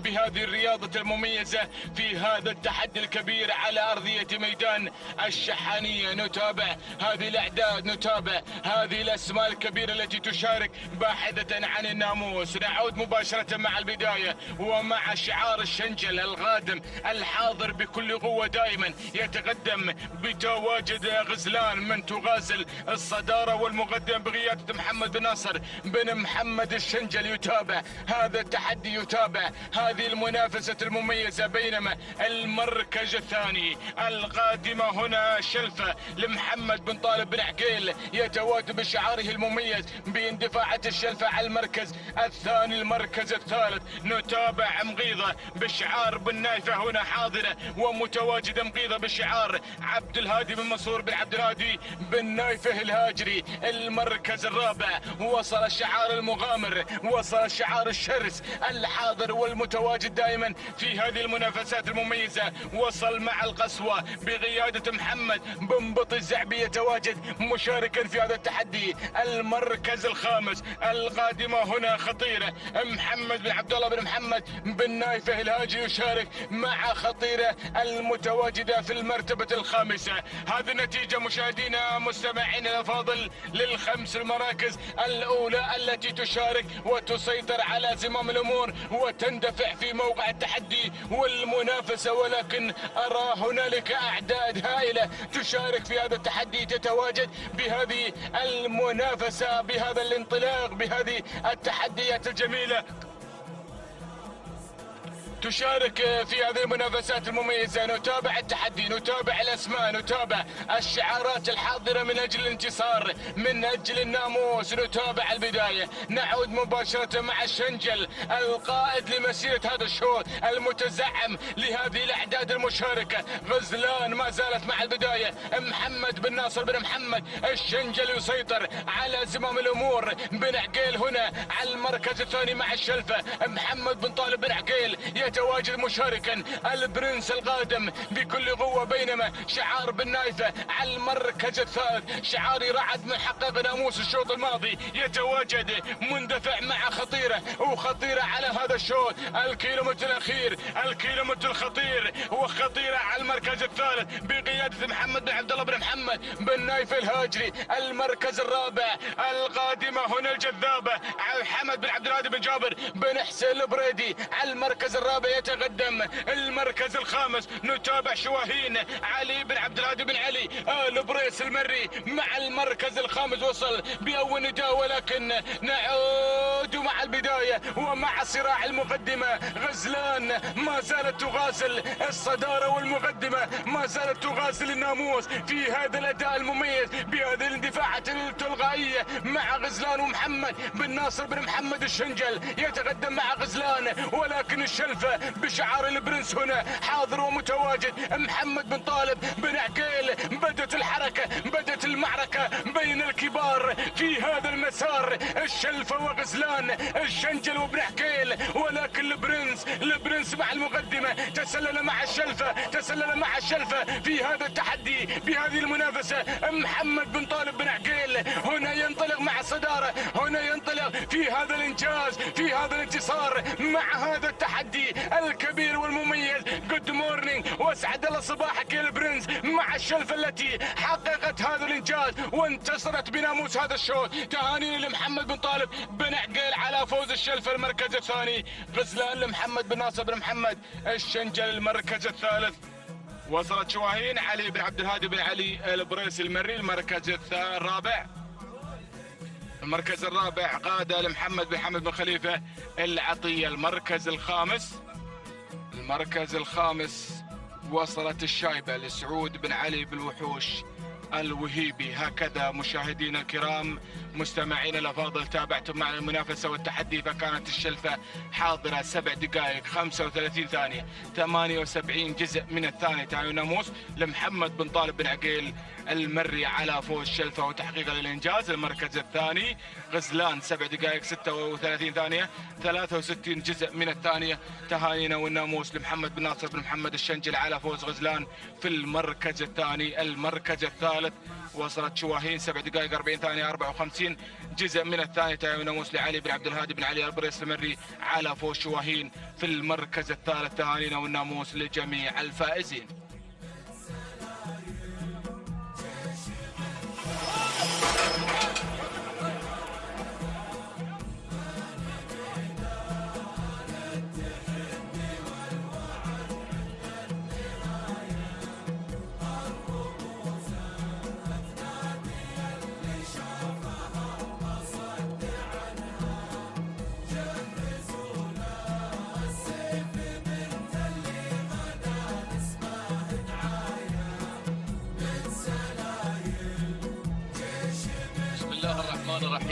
بسم الله وعلى بركة الله. مشاهدينا الكرام متابعينا الافاضل، نحييكم في انطلاقة الشوط اخر من اشواطنا في هذا الصباح. ينطلق 8 اشواطنا الصباحية في تحديات سن اللقاية وانطلاقات هذا الصباح الجميل على أرضية ميدان التحدي، ميدان شحانية لسباقات الهجن في منافسات سباقنا المحلي الخامس. ينطلق هذا الشوط الخاص باللقاية القعدان، المسافة 5 كيلومترات. نتمنى التوفيق لكل الأسماء المشاركة في هذا الشوط. نبدأ مباشرة مع المقدمة ومع الصدارة لنتابع أول الأسماء المتقدمة في هذا الأداء الجميل. هذا هو حصاد في مقدمة هذا الشوط، أو حصاد في مقدمة الشوط لراشد بن علي بن حمد بن حتروش المري، الذي يقدم لنا شعاره وتحدياته على خط البداية ومع مركز الصدارة، بينما على المركز الثاني أتابع تواق في هذه اللحظات يصل بشعار مسلم بن طالب بن مسلم بن عقيل، اللي غير مباشرة إلى مقدمة الشوط، النقل إلى ثالث المراكز. الواصل في هذه اللحظات العدم اللي يتقدم في هذا الأداء الجميل لجابر بن صالح بن علي المري، الذي يقدم لنا شعاره وتحدياته على مستوى المركز الثالث. أما في رابع المركز الرابع أتابع القدوم والتواجد من رعد لحمد بن صغير بن حمد العويسي المتواجد على مستوى المركز الرابع، وهذا اللي بدأ يتقدم في هذه اللحظات مطران بشعار صالح بن علي بن حمد ابو صلعه. الله على ثالث المراكز وعلى رابع المراكز. المركز الخامس أتابع في خامس المراكز الاسم المتواجد في هذه اللحظات وبدأ يتقدم مشاهدينا الأعزاء، هذا هو داحس لصالح بن راشد بن صالح الدعباء، الذي بدأ يتقدم في هذه اللحظات على مستوى المركز الخامس. 5 مراكز مشاهدينا الأعزاء أولى تتواجد على خط البداية في تحديات هذا الشوط، وخلف ال5 المراكز أعداد كبيرة متواجدة مشاركة في هذا الصباح مع اندفاعات سن اللقاية وتحديات شعارات أبناء القبائل. ما شاء الله على هذه الأعداد الكبيرة اللي نتابعها من خلال هذا الانطلاق الصباح الجميل على أرضية ميدان الشحانية، ميدان التحدي لسباقات الهجن. نعود مباشرة إلى مقدمة الشوط وإلى تواق اللي اقتحم الصدارة في أدائه الجميل مسلم بن طالب بن مسلم بن عقيل، الذي يقدم لنا تحديات البداية يدفع بتواق في مقدمة هذا الشوط في هذا الانطلاق الجميل وفي هذا الاندفاع المميز. نتابع من خلال هذا التقدم الجميل في مقدمة الشوط، بينما النقلة مع ثاني المراكز التواجد من حصاد على ثاني المراكز لراشد بن علي بن حمد بن حتروش المري الذي يقدم تحدياته على المركز الثاني. وثالث المراكز تواجد مشاهدينا الاعزاء من العدملي في المركز الثالث. نتابع في ادائه الجميل وفي تحدياته الواضحه على ارضيه الميدان. جابر بن صالح بن علي المري يقدم لنا تحدياته في المركز الثالث. ورابع المركز الرابع تواجد وتحدي جميل من مطران شعار ابو صلعه هناك ايضا في دائره الندى مع الخمس المراكز. موقع مطران في المركز الرابع صالح بن علي بن حمد ابو صلعه. المركز الخامس خامس المراكز تواجد في هذه اللحظات مع اسم جديد بدا ينضم في هذه اللحظه. نتابع انطلاقه جلمود لسعود بن علي بن حمد بن خليفه المحاربي يصل في هذه اللحظات مع خامس المراكز ايضا في تحديات هذا الشوط. هذه نتيجتنا مشاهدينا متابعين الكرام، لوحه ال2 كيلومترات عن خط النهايه، ولا زال الشوط بقياده تواق في تحديات المسار، لا زال يتصدر في هذا الاداء الجميل. مسلم بن طالب بن مسلم بن عقيل يقدم لنا تحدياته وشعاره مع تواق على مقدمة الشوط مع المركز الأول والصدارة. نتابع تواق مشاهدينا الأعزاء، لا زال يقود هذه الأسماء والشعارات حتى هذه اللحظة. لكن العدملي خطير على مستوى المركز الثاني، يحمل لشعار جابر بن صالح بن جابر القعود المري، يتقدم على المركز الثاني في هذا الأداء الجميل. نتابع من خلال انطلاقته المميزة على ثاني المراكز. وفي ثالث المراكز التواجد ياتي من حصاد لراشد بن علي بن حمد بن حتروش المري. وفي المركز الرابع وصلت الشعارات، بدا التقدم في هذه الانطلاقه وبدا الجميع هناك ايضا يحضر ويتقدم في هذا الاداء. نتابع مطران صالح بن علي بن حمد ابو صلعه يتقدم في هذه اللحظات، ومن هناك يرصد الواصل في هذه اللحظات. تابع التقدم الجميل من شاهين حمد بن سعيد بن حمد بن سالمين، وصلكم بن سالمين يتقدم في هذه اللحظة. وشعار أبو شارب وصل في تحدياته مع سياف حمد بن علي بن محمد أبو شارب. يلا يا أبو شارب، الله سياف في هذه اللحظات يغير من موقع إلى آخر، يصل إلى ثالث المراكز. وتابع الجميع بدأ في الاقتراب في هذه اللحظة. من الرابح في هذا الشوط؟ الكيلومتر الأخير يا مضمرين، الكيلومتر المثير، ولا زالت تحديات البداية مع شعار بن عقيل يتقدم مع تواق في المركز الأول وفي الصدارة. ينطلق حتى هذه اللحظة مسلم بن طالب بن مسلم بن عقيل، وتابع تواق في مقدمة الشوط. لكن أبو شارب يصل يتقدم مشاهدينا الأعزاء مع سياف في هذه اللحظات، يطمع بناموس هذا الشوط حمد بن علي بن محمد بن علي أبو شارب. شعار أيضا مخرجنا يتواجد هناك في تحديات هذا المسار، ولكن الله يشن الهجوم مع درب محمد بن ناصر بن محمد بن ناصر الشنجل، يبغي درب الى مقدمه الشوط مشاهدينا الاعزاء. وشعار سعود المحاربي قادم في تحدياته في انطلاقته مع جلمود. سعود بن علي بن حمد المحاربي يبغي السلامات ايضا الى اهالي السلطنه. من المنتصر في هذا الشوط؟ شعار الشنجل بدا يغير، بدا ينطلق مع درب الى مقدمه الشوط. الله الله الله الله الله، محمد بن ناصر بن محمد بن ناصر الشنجل يغير مباشرة إلى المقدمة والصدارة. درب مع الشنجل. سلام على الأداء الجميل مع اللحظات الأخيرة.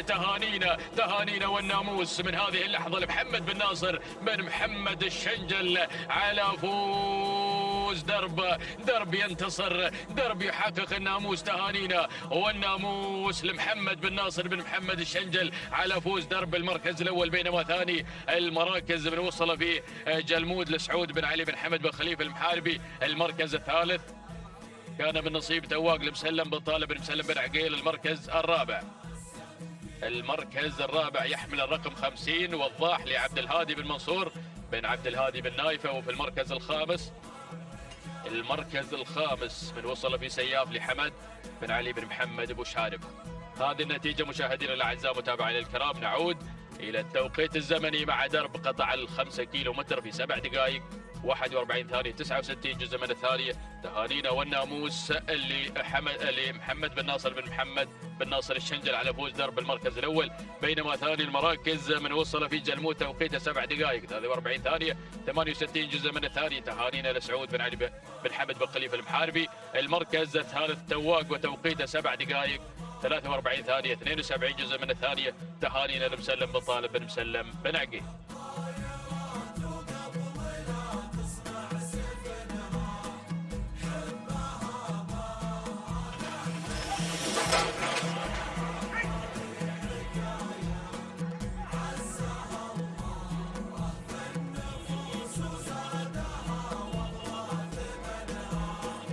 بسم الله الرحمن الرحيم. أيها الحفل الكريم مشاهدينا متابعينا الأفاضل، أسعد الله صباحكم وجميع أوقاتكم بكل خير ومحبة وسلام. ينطلق هذا الشوط، شوطنا التاسع المخصص للقاية الإبكار وأيضا المسافة ال5 كيلومترات. يسير هذا الشوط الذي يحمل لنا أيضا في طيات اللقاية الإبكار، وهذه الأسماء والشعارات المميزة الحاضرة في هذا الانطلاق الرائع والجميل. مباشرة نسير مع البداية مع المركز الأول وأول الأسماء الحاضرة والمنطلقة هناك مع بداية هذا الشوط. شعار بن سلامة من يأتي أيضا مقدما لنا تحدياته المميزة والجميلة من خلال هناك التواجد مع صدارة هذا الشوط، أو شعار بن نايفة مشاهدينا الكرام، مع شهب مبارك بن حمد بن ترحيب بن نايفة الهاجري يقدم لنا شهب بتحدياته المميزة والجميلة. المركز الثاني شعار بن عميران يتقدم من الجانب الآخر في هذا الانطلاق المميز والجميل. شعار فهد بن عميران بن عايض بن بجاش آل فهيدة يتقدم أيضا بتحدياته المميزة والجميلة. المركز الثالث وصول وقدوم مشاهدينا الكرام من خلال أيضا تواجد الوصول من نوف علي بن راشد بن صالح بن علي المري من يتقدم مع المركز الثالث. المركز الرابع وصول وقدوم مشاهدينا الكرام في هذا المسار المميز من يصل شعار أريد يتقدم مع المركز الرابع في هذا المسار المميز والجميل. حربة وليد بن محمد بن إبراهيم السيد من يقدم لنا حربة، بينما المركز الخامس وتابع التقدم والوصول أيضا في هذا المسار مشاهدينا الكرام تصل لنا سحابة محمد بن سالم بن علي بن سعيد آل سفران من يتقدم مع المركز الخامس. هكذا هي الأسماء المتقدمة الأولى في هذا الانطلاق المميز والجميل. ولكن نعود مع البداية، نعود مع شعار بن نايف الذي يقدم لنا شهب بتحدياته المميزة والجميلة هناك مع بداية هذا الشوط، بينما أتابع المركز الثاني في هذا الانطلاق المميز والجميل مع المركز الثاني اللي غطت عليه شهب في هذا الانطلاق الرائع والجميل. إذا المركز الثاني مشاهدينا الكرام تتقدم هنا في هذا الانطلاق أيضا استشارة علي بن عميران بن بجاش بن عايض آل فهيدة المري من يتقدم مع ثاني التحديات مع استشارة. المركز الثالث وصول وقدوم في هذا المسار من خلال أيضا تواجد حربة وليد بن محمد بن إبراهيم السيد. والمركز الرابع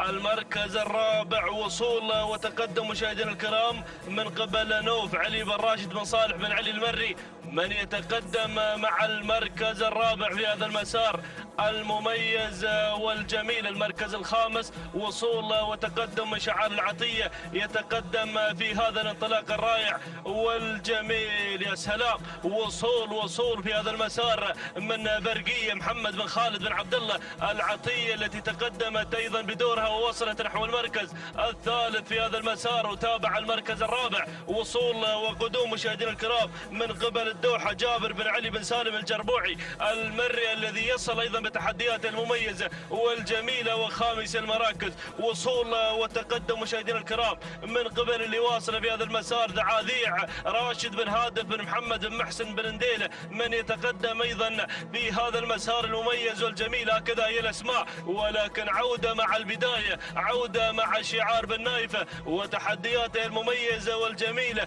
الذي يقدم لنا شهب مبارك بن حمد بن ترحيب بن نايفة مع البداية وصدارة هذا الشوط الشوط، بينما المركز الثاني استشارة علي بن عميران بجاش بن عايض الفهيدة. مع ثاني المراكز أيضا من تتقدم وبأيضا قيادة فهد بن عميران من يتابع هذا الشعار بتحدياته المميزة والجميلة. مع ثاني التحديات المركز الثالث وصول من شعار العطية من يتقدم مع المركز الثالث في هذا الانطلاق المميز والجميل برقية محمد بن خالد بن عبد الله العطية. والمركز الرابع وصول وتقدم في هذه اللحظات من قبل شعار أيضا السيد يتقدم مع أيضا انطلاقة شعاره المميز والجميل اللي تقدم لنا هذا الأداء المميز. ولكن تابع أيضا الوصول والقدوم في هذه اللحظات من قبل ذعاذيع تصل راشد بن هادي بن محمد بن محسن بن انديله. ولكن شعار القمرة من ميمنة الميدان أيضا بدأ بالظهور والدخول في هذه اللحظات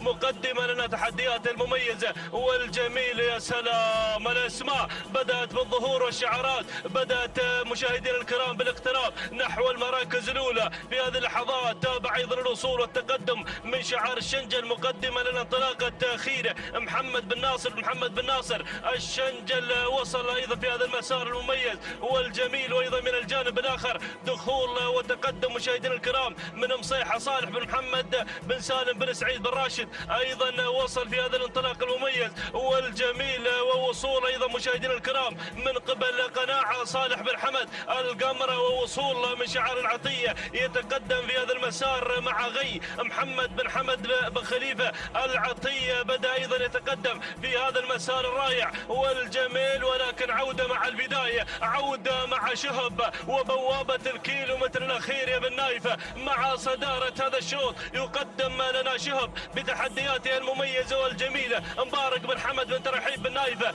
الهاجري مع البداية مع المركز الأول. ولكن الشنجل قادم مع ثاني التحديات من خلال أيضا تواجد مشاهدينا الكرام خيره محمد بن ناصر الشنجل. وأيضا وصول من غي محمد بن حمد بن خليفة العطية من يصل. وأيضا شعار القمرة يتقدم مشاهدينا الكرام من خلال أيضا تواجد قناعة صالح بن حمد القمرة. وأيضا وصل الجربوعي وصل بالعرج مقدما لنا تحدياته من خلال تواجد سيده راشد بن سعيد بن صالح الجربوعي المري. يا سلام على هذا الأداء المميز والجميل. ولكن الشنجل مع خيره مع البداية وعساف الأمر خيره هي الشنجل أيضا مع المركز الأول. ولكن هناك من الجانب الآخر قناعة صالح بن حمد القمرة شعار السندباد القطري. وأيضا شعار الجريان يتقدم من خلال تواجد قي محمد بن حمد بن خليفة العطية. يا سلام الله، غي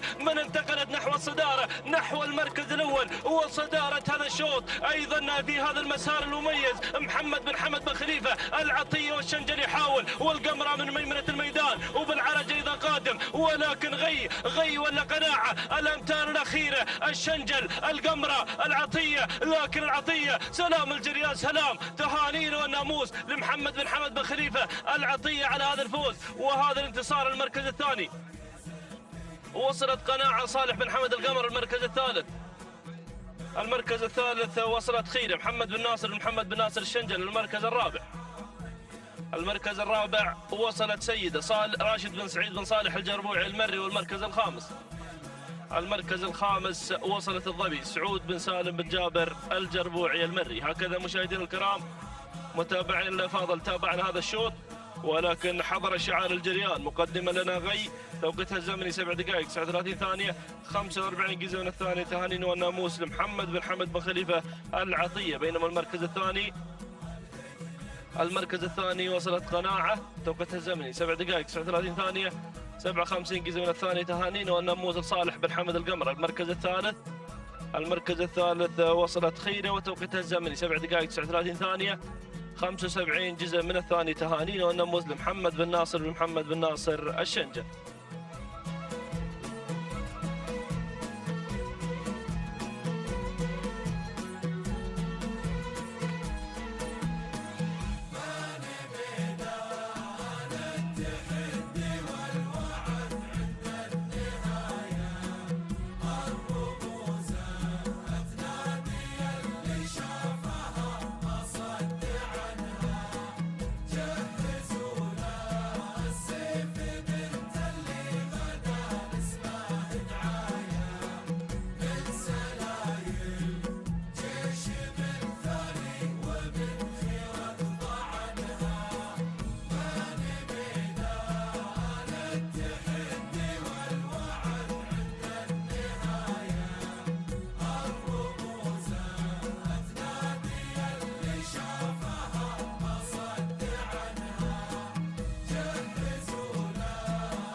بسم الله الرحمن الرحيم، بسم الله نبدأ وبه نستعين. مشاهدينا الكرام، نجدد لكم التحية واللقاء في هذه الانطلاقات الصباحية الخاصة بسن اللقاية.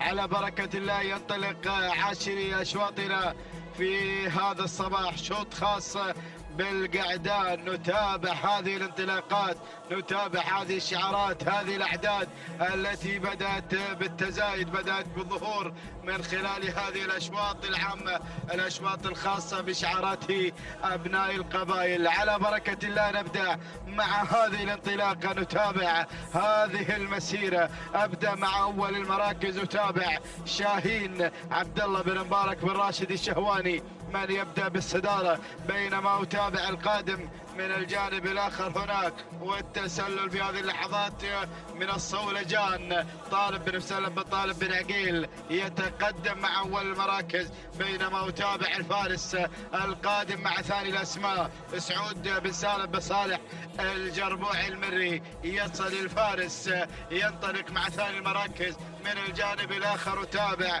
في هذا الانطلاق هناك شاهين راشد بن مبارك بن زايد الخيارين القادم في هذا الانطلاق، يغير إلى ثاني المراكز، بينما أتابع وصول في هذه اللحظات. وصل شوباش علي بن سعيد بن محمد بن مسعود بن الأسود، يصل مع ثالث المراكز، بينما أتابع خامس الأسماء هنا العاجي حمد بن راشد بن حمد المرزيق، يصل مع خامس المراكز. هذه النتيجة مشاهدينا الكرام لمراكزنا الأولى المتقدمة، ولكن العودة إلى الصدارة، العودة إلى البداية هناك مع شعار الخيارين.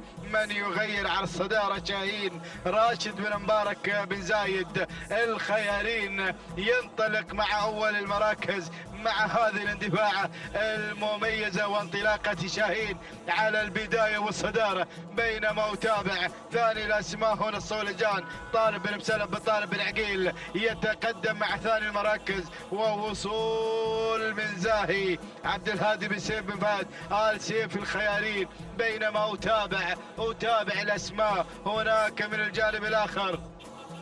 وتابع تقدم شوباش علي بن سعيد بن محمد بن الأسود يتقدم في هذا الانطلاق مع رابع المراكز، ولكن وصل الفايز فيصل بن علي بن محمد العطية، يصل مع خامس المراكز، يقدم الفايز في هذا الانطلاق، في هذا التحدي. الله الله الأسماء، ولكن العودة هناك مع شاهين. الله يا شاهين، ركز يا أبو مبارك مع هذا الانطلاق المميز ومع اندفاعة شاهين راشد بن مبارك بن زايد الخيارين مع أول المراكز، وانطلاقة شاهين على البداية والصدارة. ولكن أتابع هناك وصل شوباش علي بن سعيد بن محمد بن مسعود بن الأسود، يغير ينطلق، ولكن شوف القادم. وصول في هذه اللحظات من القادم صابر، وصل صابر ناصر بن عبد الله بن أحمد المسند، يقدم صابر القادم مع هذه اللحظات بمتابعة الزعبي راشد بن بطي الزعبي يتابع في التضمير، يقدم صابر هنا بشعار المسند، بينما أتابع الوصول، أتابع الفايز فيصل بن علي بن محمد العطية يتقدم. الله الأسماء، ولكن عاد بالأسود، عاد مع شوباش علي بن سعيد بن محمد بن مسعود بالأسود، قادم مع ثاني المراكز. ووصول من راهي راشد بن علي بن محمد الفهيدي المري، قادم راهي في هذه اللحظات، ينضم مع هذه الأسماء المتقدمة. الله الأسماء، الله الشعارات، ولكن أتابع وصول في هذه اللحظات من الحاصل محمد بن سعيد بن صالح الجربوع المري. الله، ولكن أعود صابر يا صابر على الصدارة، صابر هنا مع البداية بشعار ناصر بن عبد الله بن أحمد المسند، يتقدم صابر، ولكن بالاسود خطير بالاسود القادم. هناك مع شوباش علي بن سعيد بن محمد بن مسعود بالاسود، وهنا وصول من الحاصل محمد بن سعيد بن صالح الجربوعي، ولكن شعار الشنجل ينضم في هذه اللحظات. القادم مع مهاجر محمد بن ناصر بن محمد الشنجل قادم مع رابع الاسماء خامس المراكز. وتابع راهي راشد بن علي بن محمد الفهيدي المري خامسا في هذا الانطلاق. ولكن اعود مع البدايه، اعود مع صابر على البدايه والصداره. ينطلق بشعار الانيق ناصر بن عبد الله بن احمد بن عبد الله المسند مع البدايه، مع الانطلاق الاول، مع التحدي الاول. ولكن بالاسود يقدم شوباش علي بن سعيد بن محمد بن مسعود بالاسود. هنا ينطلق مع ثاني المراكز، ولكن يتابع. وصل الحاصل، وصل الخطير القادم في هذه اللحظات محمد بن سعيد بن صالح الجربوع المري يتقدم مع انطلاقة الحاصل، بينما يتابع راهي مع رابع الاسماء راشد بن علي بن محمد الفهيدي المري خامس الاسماء. اسم جديد يتدخل في هذه اللحظات. يصل حضر هنا سالم بن عبد الله بن سعيد آل بخيت ينطلق مع خامس المراكز. ولكن اعود مع البدايه. الله يا الصداره، صابر على الانطلاق والبدايه في هذه اللحظات. ناصر بن عبد الله بن احمد المسند ينطلق مشاهدينا الكرام بمتابعه راشد بن بطي الزعبي. ولكن شوف الاسماء، شوف القادم، الهجوم القادم. وتابع الحاصل محمد بن سعيد بن صالح الجربوع المري. وهناك بالاسود يقدم شوباش علي بن سعيد بن محمد بن مسعود بالاسود. الله اشتدت المنافسه. الله نتابع ثلاثيه الصداره، ثلاثيه الانطلاق. هنا يتابع التغيير، شوباش بالاسود هناك يغير على الصداره، ولكن صابر من الجانب الاخر. شعار المسند بالاسود هنا مع شوباش صابر وشوباش. انطلاق، تحدي اخير، خط النهايه مع اللحظات الاخيره. الله بالاسود يقدم شوباش، هناك المسند مع صابر وشوباش اللحظات الاخيره. ولكن بالاسود مع الانتصار، مع اللحظات الحاسمه. صابر شوباش اللحظات الاخيره، خط النهايه. صابر تهانينا والناموس لناصر بن عبد الله بن احمد بن عبد الله المسند على فوز صابر بالمركز الاول. ثاني المراكز وصل شوباش علي بن سعيد بن محمد بن مسعود بالاسود. ثالث المراكز كان الوصول من الحاصل محمد بن سعيد بن صالح الجربوع المري. ورابع المراكز وصل مشاهدينا الكرام حضر لسالم بن عبد الله بن سعيد آل بخيت. وخامسا كان الوصول من سراب علي بن جابر بن صالح بالشرقي. هكذا كانت النتيجة مشاهدينا الكرام. نعود بالتوقيت الزمني ولحظة وصول صابر إلى خط النهاية. نتابع التوقيت 7 دقائق 37 ثانية 35 جزء من الثاني. تهانينا والناموس لناصر بن عبد الله بن حمد بن عبد الله المسند. ثاني المراكز وصل شوباش ب7 دقائق 37 ثانية 53 جزء من الثانية. الثانية أيضا لعلي بن سعيد بن محمد بن مسعود بالأسود. وثالث المراكز كان الوصول مشاهدينا الكرام من الحاصل ب7 دقائق 39 ثانية 14 جزء من الثانية. الثانية لمحمد بن سعيد بن صالح الجربوع المري. تهانينا والناموس للجميع.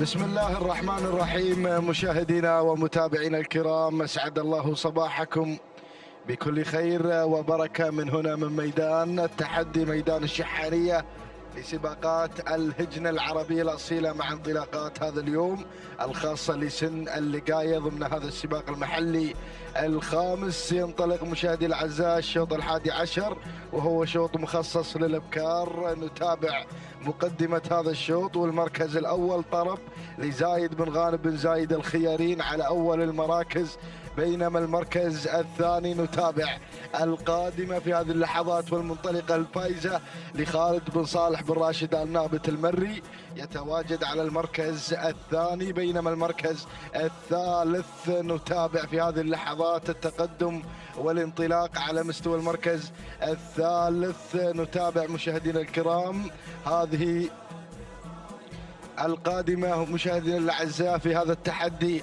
الكبير. نتابع على المركز الثالث من الجانب الآخر في هذا النقل الحي والمباشر عبر قناة الريان الفضائية التي تنقل لكم أحداث وتحديات هذا الميدان.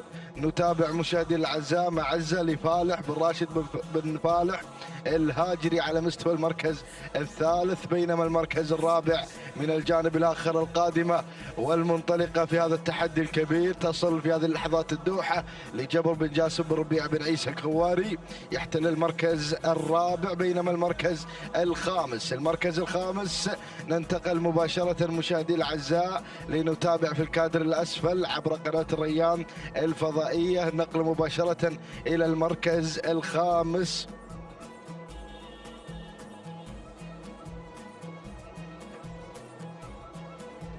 المركز الخامس نتابع مشاهدينا الأعزاء الأسماء والشعارات المنطلقة في هذا النداء، ولكن نذهب مباشرة إلى الصدارة ونتابع المقدمة والمركز الأول في هذا التحدي وفي هذا الانطلاق. نتابع على أول المراكز في هذا التحدي والانطلاق مشاهدينا الأعزاء الفائزة لخالد بن صالح بن راشد النابت المري، ومن الجانب الآخر تتسلل في هذه اللحظات مشاهدينا الكرام دهشة لمبارك بن سعيد بن عبد الله العسكري، يحتل المركز الثاني. بينما المركز الثالث نتابع المنطلقة في هذا التحدي الكبير، تحضر مشاهدينا الكرام في هذا الانطلاقة المميزة القدوم في هذه اللحظات من قبل طرب لزايد بن غانم بن زايد الخيارين على مستوى المركز الثالث والمركز الرابع.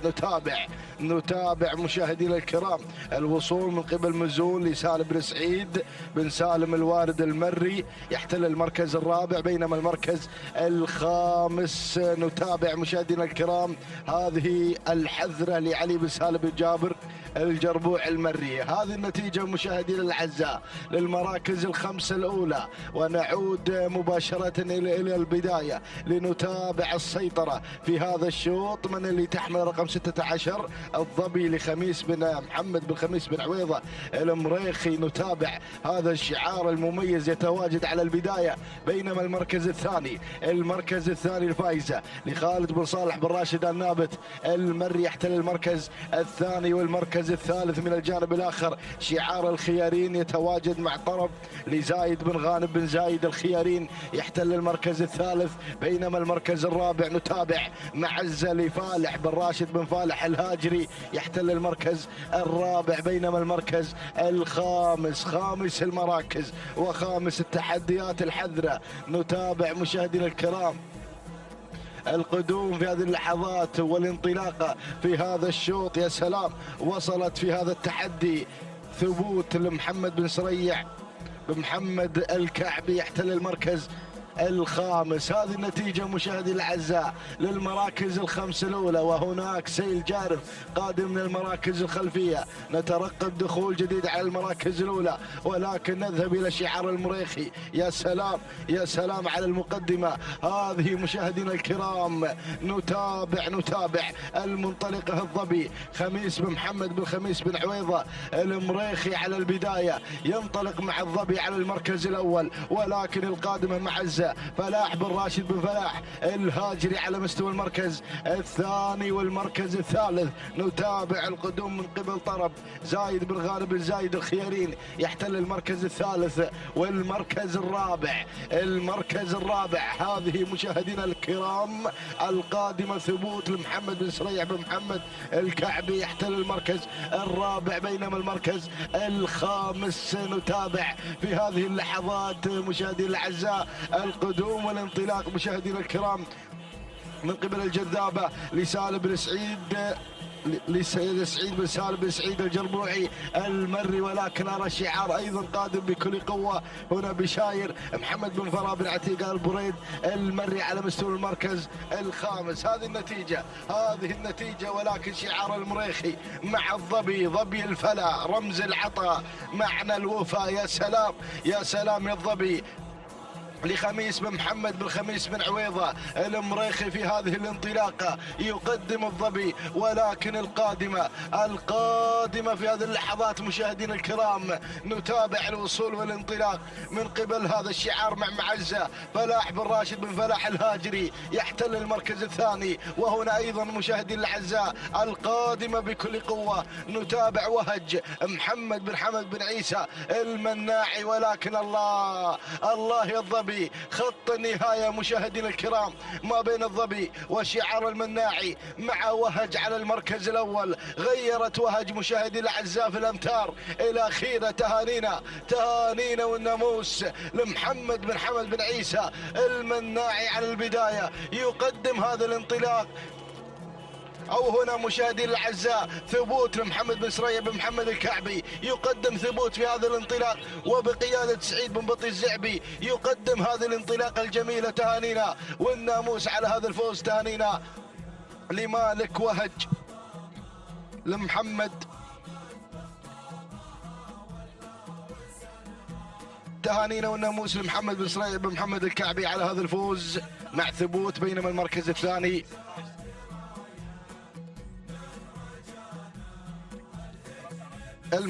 الثاني مشاهدينا الكرام الظبي لخميس بن محمد بن خميس بن عويض المريخي. المركز الثالث جاءت في مشاهدينا الكرام ومتابعينا الافاضل معزة لفالح بن راشد بن فالح الهاجري المركز الرابع. حفلة لعبد الله بن سالم المري. بينما المركز الخامس حلت فيه مشاهدينا الكرام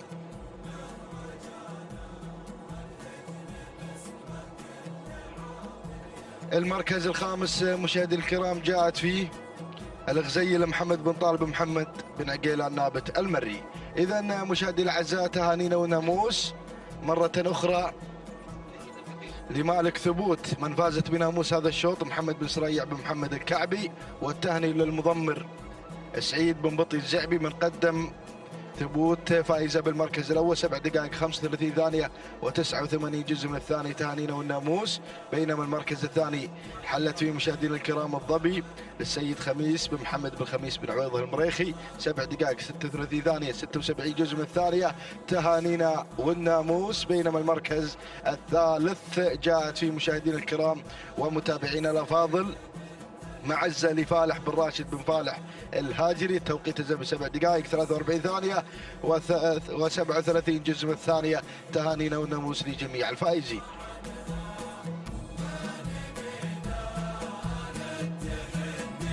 السلام عليكم ورحمة الله وبركاته أيها الأخوة مشاهدينا ومتابعينا الكرام. انطلق الشوط الثاني عشر، نتابع وإياكم في هذه اللحظات هذا الانطلاق والاندفاع في هذا سن اللقاية. هنا نتابع وإياكم المراكز الأولى المتقدمة، نتابع هذه الأسماء المنطلقة، نتابع مقدمة الشوط. والمركز الأول هناك اللي بالمقدمة غلاب لصالح بن راشد بن صالح الدعبة هنا مع المركز الأول ومقدمة هذا الشوط. بينما النقلة على المركز الثاني نتابع وقاد لحمد بن عبد الله بن عريج المري مع المركز الثاني. المركز الثالث نتابع في هذه اللحظات اللي هو أيضا على المركز الثالث نتابع حوران لعلي بن ناصر بن سعيد آل الشيبة اللي على المركز الثالث. هنا نتابع المركز الرابع والقدوم مع رعد حمد بن محمد بن سالم المشروم.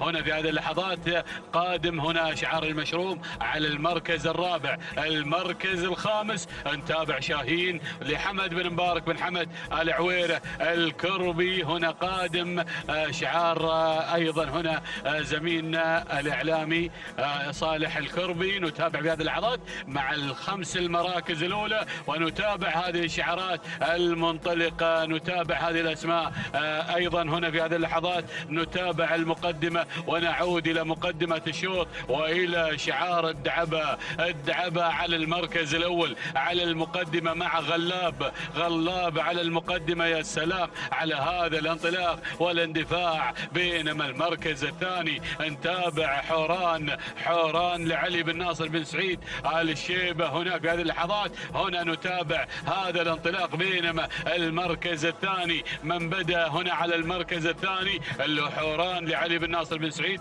آل الشيبة. بينما أرى الوصول والقدوم في هذه اللحظات من شاهين حمد بن مبارك بن حمد العويرة الكربي على المركز الثاني يغير في هذه اللحظات. هنا نتابع انطلاقته. يا سلام مع هذه اللحظات، يا سلام هنا مع هذا الانطلاق. بينما المركز الرابع رعد حمد بن محمد بن سالم المشروم على المركز الرابع.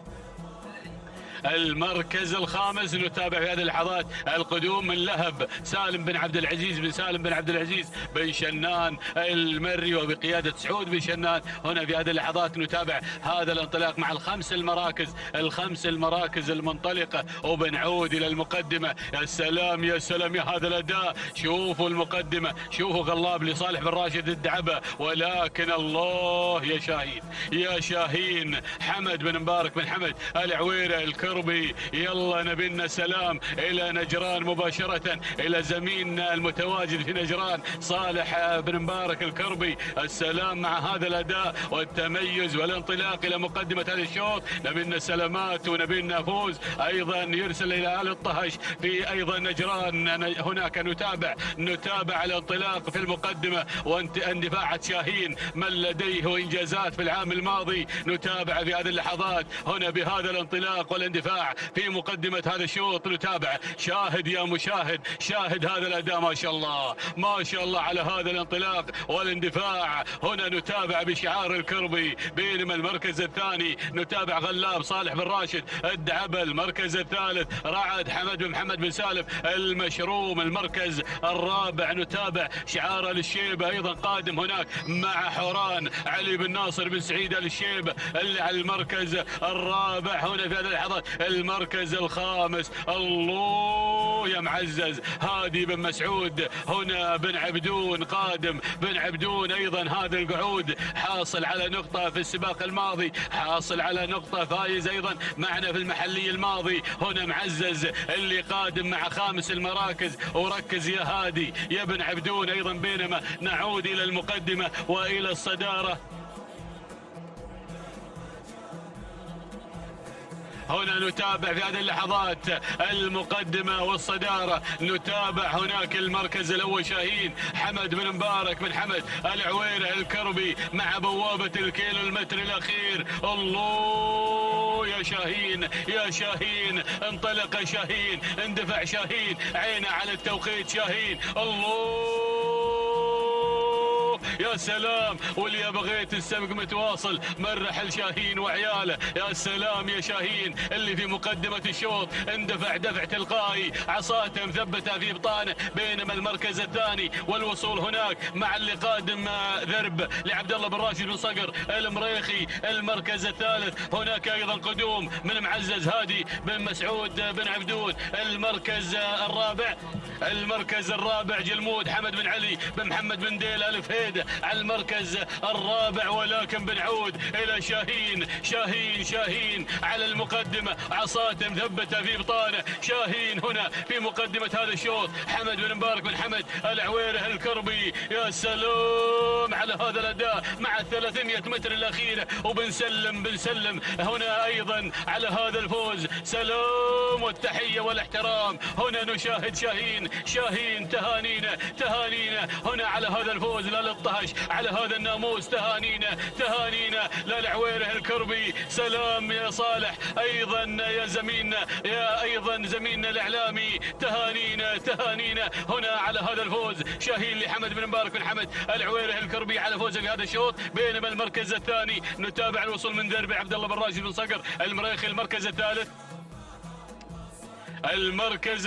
هذه اللحظات الفايز جابر بن طحنون بن جابر بن مهيرة. المركز الرابع معزز لهادي بن مسعود الف هيده المري. المركز الخامس المركز الخامس حوران لعلي بن ناصر بن سعيد الشيبة المري. شاهدنا هذا الشوط، شاهدنا هذا الفوز، وتهانينا على فوز شاهين توقيته 7 دقائق 35 ثانية و29 جزء من الثانية. تهانينا والناموس على هذا الفوز، والتهنئة موصولة لمالكه أيضا حمد بن مبارك بن حمد العويرة الكرمي، ونهني زميلنا صالح على هذا الناموس الغالي. بينما المركز الثاني وصل درب توقيته 7 دقائق 38 ثانية 12 جزء من الثانية. تهانينا ايضا لمالك درب عبد الله بن راشد بن صقر المريخي، بينما وصل على المركز الثالث. نتابع هذه اللحظات الفائز توقيته زمني 7 دقائق 38 ثانية 52 جزء من الثانية. تهانينا والناموس لجابر بن طحنون بن جابر بن مهيره المري. التواصل مستمر مشاهدينا ومتابعينا الكرام، تتواصل التحديات والإثارة من هنا من أرضية ميدان الشحانية، ميدان التحدي. ينطلق على بركة الله الشوط 13 الخاص للأبكار، ونتابع مقدمة هذا الشوط. ظن للسيد محمد بن مسعود بن سالم بن مسعود بشريدة المري يتقدم على أول المراكز، بينما المركز الثاني من الجانب الآخر نتابع المتواجدة في هذه اللحظات والمنطلقة على مستوى المركز الثاني.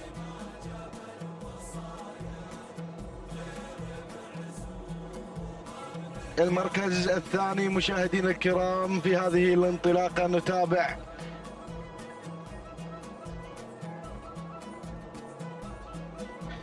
المركز الثاني تحمل الرقم 64 الغزيل لعبد الله بن ناصر بن محمد بن حباب الهاجري، يتواجد شعاره في المركز الثاني. والمركز الثالث نتابع العنود لسيب محمد بن زايد الخيارين، يتواجد على المركز الثالث. بينما المركز الرابع نتابع الانطلاقه في هذه اللحظات من قبل نوايد لحمد بن علي بن محمد بن راشد الجوز، يتواجد ويحتل المركز الرابع. بينما المركز الخامس نتابع مشاهدينا الكرام في هذه الانطلاقه الكبيره والتواجد ايضا هذا الشعار المميز، شعار مبارك بن سعيد بن عبد الله العسكري، مع زياره على مستوى المركز الخامس. هذه النتيجة مشاهدينا الكرام للمراكز الخمسة الأولى في هذا التحدي وفي هذا الانطلاق الكبير. ولكن نعود إلى ظن بشعار محمد بن مسعود بن سالم بن مسعود بشريدة، يتواجد شعاره في المركز الأول، ولكن المركز الثاني اللي غيرت إلى المركز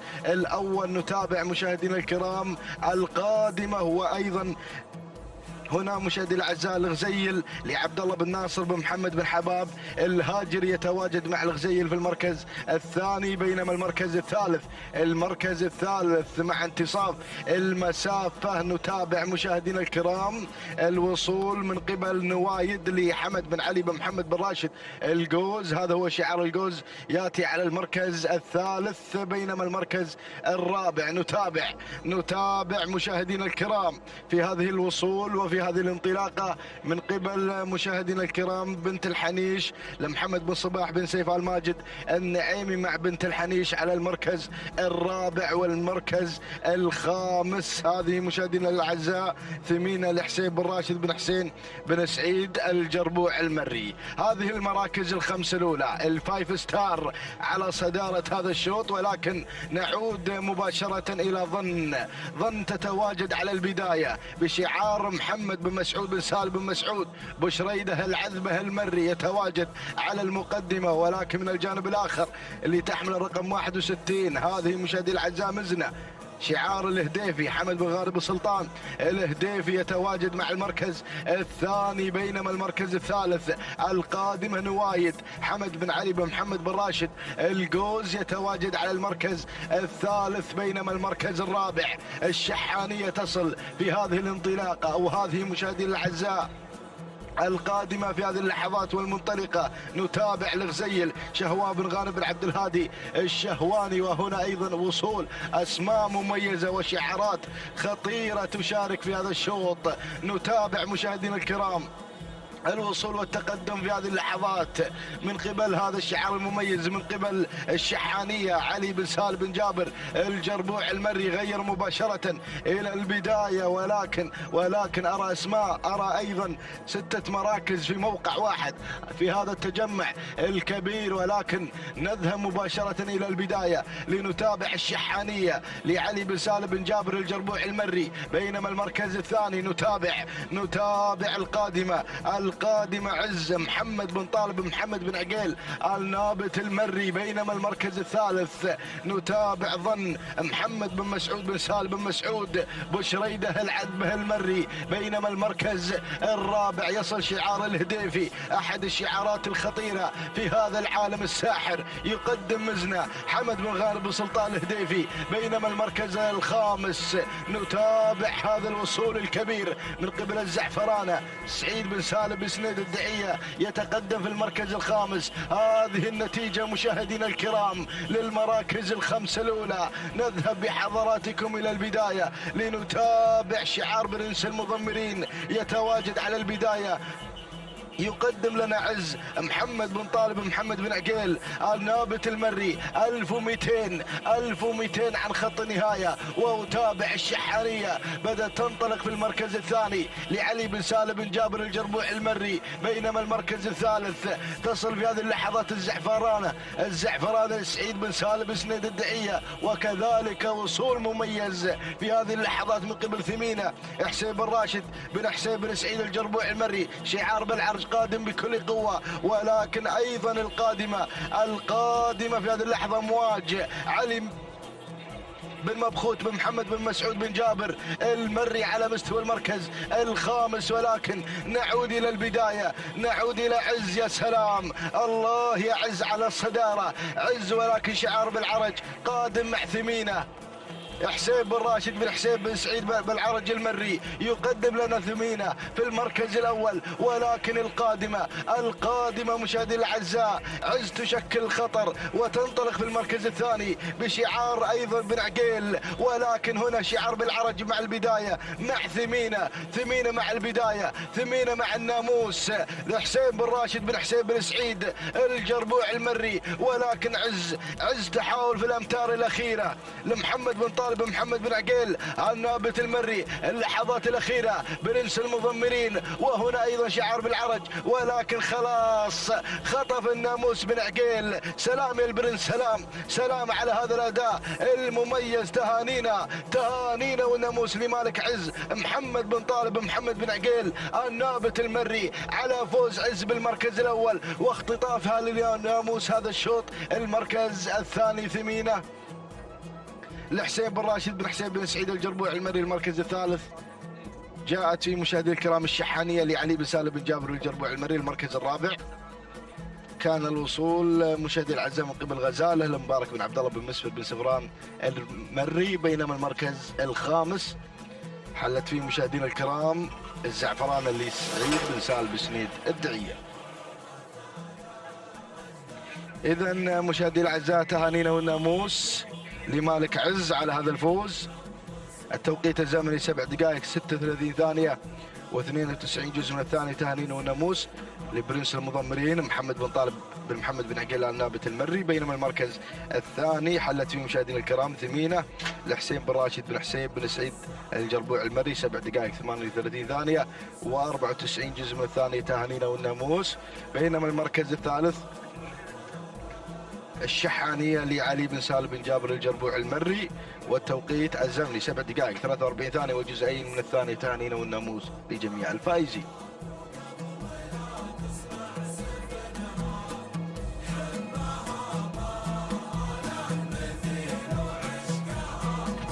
بسم الله وعلى بركة الله. مشاهدينا الكرام متابعينا الأفاضل، ينطلق في هذه اللحظات ويعلن شوطنا الرابع عشر من أشواطنا في هذه الفترة الصباحية. متابعين مع حضراتكم تحديات سن اللقاية وانطلاقات جميلة على أرضية ميدان الشحانية لسباقات الهجن، شعارات يا ابناء القبائل المتواجدة والمندفعة في هذا الصباح الجميل. شوطنا الرابع عشر يحمل لنا تحديات الابكار مع سن اللقاية و5 كيلومترات هي المسافة إلى خط النهاية. أعداد كبيرة تنطلق في هذا الشوط، نتمنى التوفيق لكل الأخوة المشاركين. ونبدأ مباشرة مع مقدمة الشوط مع شعار الزعبي. هذه شقة علي بن محمد بن عبد الله بن محمد الزعبي الذي يقدم لنا شقة على مقدمة هذا الشوط، بينما على المركز الثاني يتابع اسم جديد بدأ يتدخل في هذه اللحظات،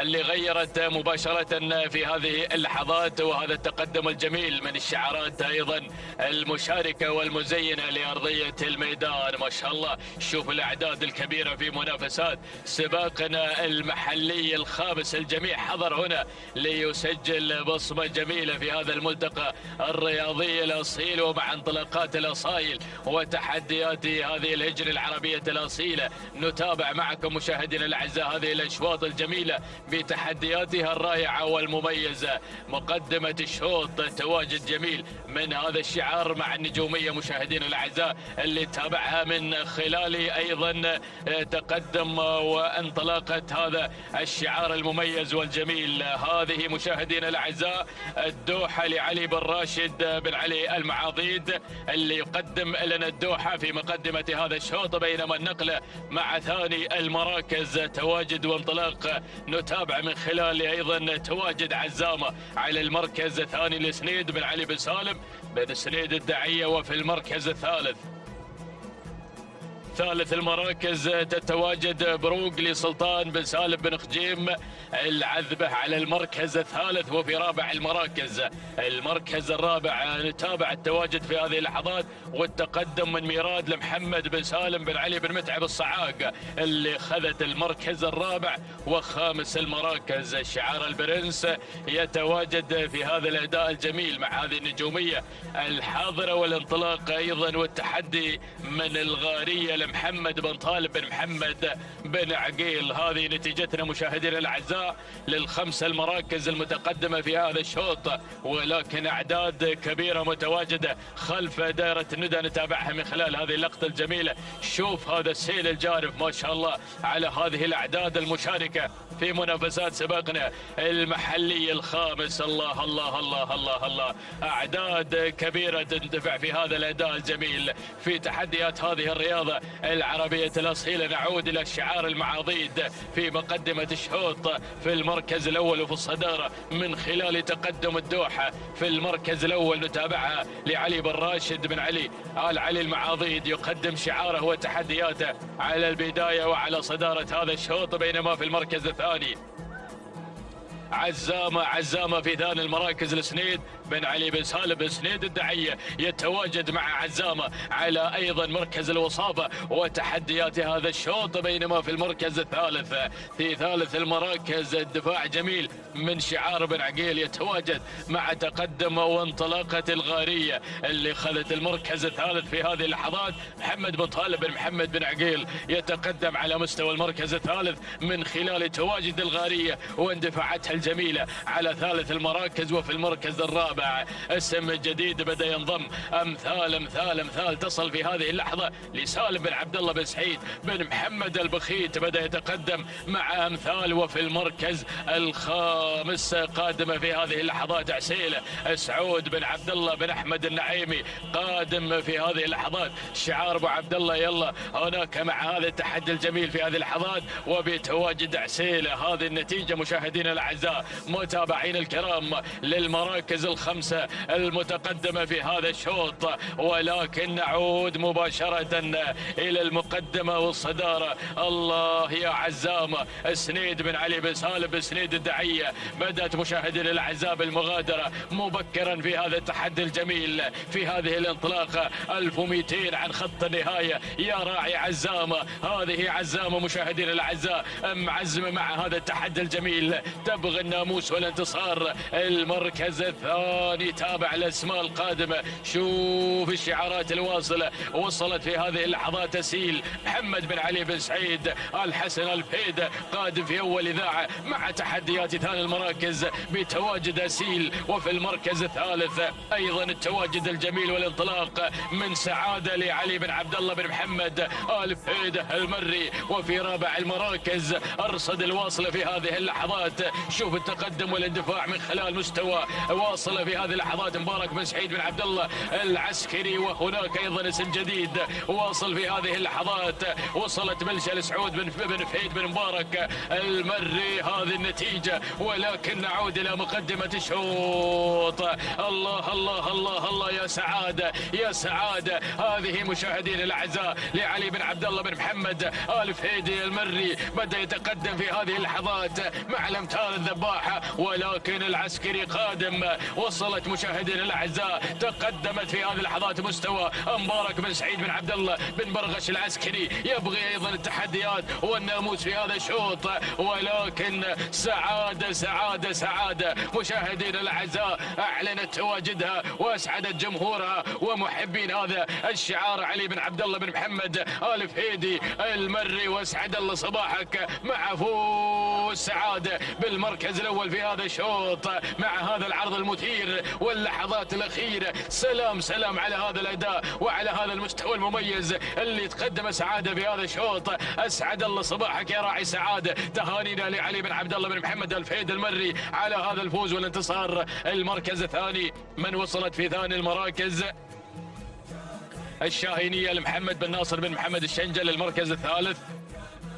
المركز الثالث من نصيب مستوى لمبارك بن سعيد بن عبد الله العسكري. المركز الرابع كان من نصيب سراجيف لحمد بن حزام بن راشد بن عبد الله بن قرح. وخامسا المركز الخامس نوادر لعلي بن دلهم بن ناصر الهاجري. هذه النتيجه ولحظه الوصول نتابعها مع السعاده مع اللحظات الأخيرة وملخص هذا الشوط. توقيتها الزمني 7 دقائق 40 ثانية 69 جزء من الثانية. تهانينا والناموس لعلي بن عبد الله بن محمد الفهيد المري على فوز سعادة في هذا الشوط. بينما ثاني المراكز الشاهينية وصلت في 7 دقائق 43 ثانية 30 جزء من الثانية. تهانينا لسالم بن ناصر بن محمد الشنجل على فوز أيضا الشاهينية بالمركز الثاني. وفي ثالث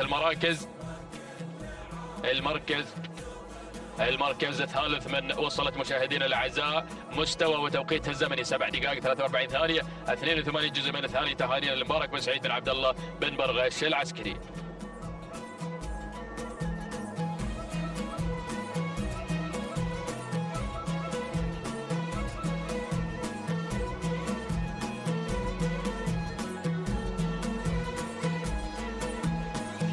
بسم الله الرحمن الرحيم. التواصل مستمر مشاهدينا الكرام متابعينا الافاضل من ارضيه ميدان التحدي لسباقات الهجن العربيه الاصيله. ينطلق شوط الختام، ختام هذه الفتره الصباحيه المميزه التي حملت الانطلاقات وتحديات سن اللقايه والمسافه 5 كيلو مترات. نسير مع هذا الشوط مشاهدينا متابعين الكرام مع البدايه مع المركز الاول وصداره هذا الشوط. سيوف من تاتينا مع البدايه منصور بن عبد الله بن حمد بن عريق المري من يقدم لنا سيوف بتحدياته المميزه والجميله مع المركز الاول. بينما وتابع المركز الثاني تتقدم حشيمة بخيت بن محمد بن كردي المنخس المري. والمركز الثالث وصول وقدوم مشاهدينا الكرام من قبل اللي واصله. مع المركز الثالث تتقدم الحذرة علي بن سعود بن سالم الفهيد المري من يتقدم ايضا مع المركز الثالث. والمركز الرابع وصول من شعر بالعرج مقدمة للانطلاقة الضبية راشد بن سعيد بن صالح الجربوعي المري. ولكن ميمنة الميدان دخول من شديدة ناصر بن سعيد بن علي الشيبة، بينما أيضا نتابع شعار بن ربيعة من يتقدم في هذا المسار المميز والجميل من خلال تواجد أيضا أو عفوا هنا يصل شعار البرنس مع الهائلة محمد بن طالب بن محمد بن عقيل من يصل بتحدياته المميزة والجميلة. هكذا هي الأسماء المتقدمة في هذا المسار المميز والجميل والرائع. لكن عودة مع البداية، عودة مع شعار المنخس الذي يقدم لنا أيضا تحديات المميزة من خلال تواجد حشيمة مع البداية، بخيت بن محمد بن كردي المنخس المري مع صدارة هذا الشوط، بينما أتابع المركز الثاني وصول وقدوم مشاهدينا الكرام من قبل اللي واصل مع ثاني المراكز الحذرة علي بن سعود بن سالم آل فهيدة المري مع ثاني التحديات. والمركز الثالث وصول من سيوف منصور بن عبد الله بن حمد بن عريك المري، ولكن تابع التسلل والوصول في هذه اللحظات من قبل اللي واصل مشاهدينا الكرام سلطة خالد بن سعيد بن خالد الشهواني من يصل أيضا في هذا المسار، بينما أتابع المركز الرابع شديدة ناصر بن سعيد بن علي الشيبة، بينما المركز الخامس من ميمنة الميدان الدخول والوصول مشاهدينا الكرام من قبل الهائلة محمد بن طالب بن محمد بن عقيل من يتقدم من خلال تواجد الهائلة في هذا المسار المميز والجميل. ولكن عودة مع البداية اللي غيرت وانتقلت نحو صدارة هذا الشوط. يا سلام، الشهواني يقدم لنا أيضا انطلاقة سلطة خالد بن سعيد بن خالد الشهواني الذي انتقل نحو الصدارة والمركز الأول مع بداية هذا الشوط، بينما أتابع المركز الثاني. هنا المركز الثاني تتقدم حشيمة بخيت بن محمد بن كردي المنخس المري مع المركز الثاني. والمركز الثالث شعار مشاهدينا الكرام اللي واصل مع المركز الثالث الحذرة علي بن سعود بن سالم آل فهيدة المري. والمركز الرابع وصول وتقدم في هذه اللحظات من قبل اللي واصل بلشة ناصر بن عبد الهادي بن علي الغيثاني المري الذي يقدم لنا أيضا انطلاقة بلشة ووصول من شعار بو ناصر يتقدم في هذا المسار المميز، يصل بتحدياته محبة محمد بن ناصر بن محمد الشنجل من يصل أيضا في هذا الانطلاق المميز والجميل. ولكن عودة مع البداية، نعود مع شعار الشهواني الذي يقدم لنا انطلاقة بلشة ناصر بن عبد الهادي بن علي الغيثاني المري مع صدارة هذا الشوط مع المركز الأول. يا سلام، البداية والصدارة مع الشهواني. هناك من يقدم لنا تحديات بلشة أو سلطة خالد بن سعيد بن خالد الشهواني، والمركز الثاني يتقدم شعار الغيثاني مع بلشة ناصر بن عبد الهادي بن علي الغيثاني المري. والمركز الثالث وصول من شعار الشنجل يقدم لنا محبة محمد بن ناصر بن محمد بن ناصر الشنجل من يتقدم مع ثالث التحديات. والمركز الرابع وصول مشاهدينا الكرام وقدوم مع المركز الرابع اللي واصل هنا في هذا المسار. وصلت ايضا الحذرة علي بن سعود بن سالم آل فهيدة المري. والمركز الخامس يتقدم شعار الشيبة من خلال تواجد شديدة ناصر بن سعيد بن علي الشيبة. ولكن نعود مع البداية، نعود مع الشهواني وتحدياته المميزة مع انطلاقة سلطة خالد بن سعيد بن خالد الشهواني مع المركز الأول وصدارة هذا الشوط. أجواء الكيلومتر الأخير، الخطير الشهواني هناك مع البداية يلي يتقدم لنا سلطة، بينما أتابع المركز الثاني بلشة ناصر بن عبد الهادي بن علي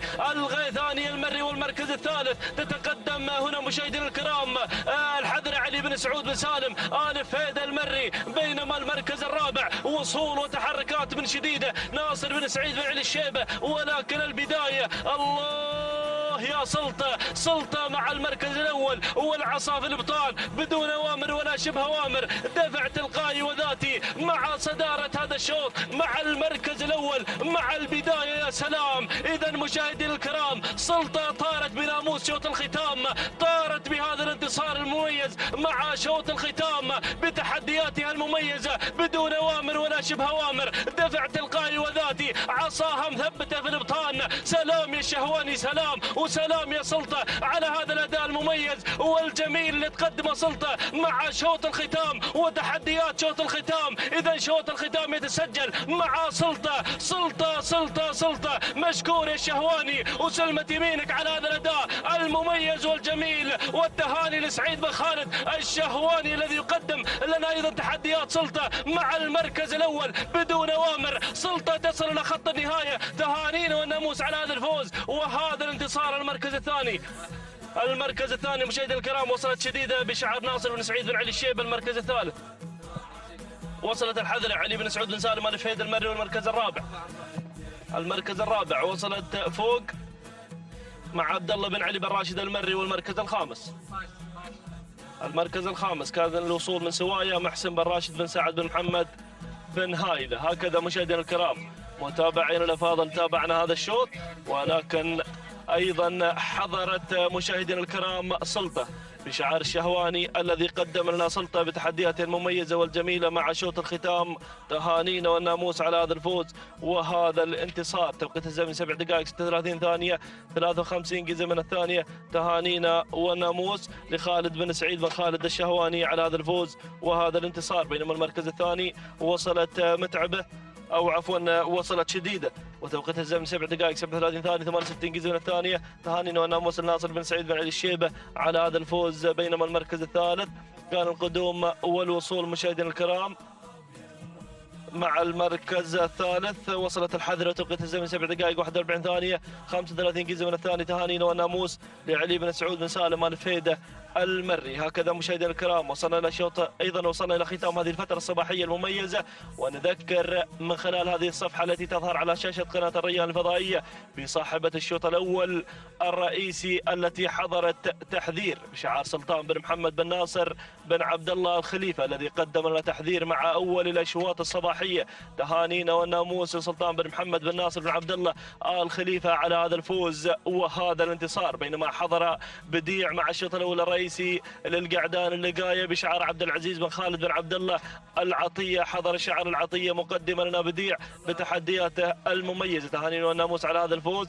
بينما صاحب التوقيت الأفضل والأميز في هذا الصباح حضر هزام مع الشوط الرابع بشعار راشد بن ثلاب بن جليميد الهاجري وتوقيتها الزمني 7 دقائق 34 ثانية 40 جزء من الثاني ليكون هو صاحب التوقيت الأفضل والأميز في هذا الصباح. تهانينا والناموس الهاجري على هذا الفوز وهذا الانتصار. إذا مشاهدينا الكرام وصلنا الختام، على من اللقاء بكم في الفترة المسائية والجوائز العينية القيمة فكونوا على الموعد. إلى ذلك الحين استودعكم الله الذي لا تضيع ودائعه، والسلام عليكم ورحمة الله تعالى وبركاته.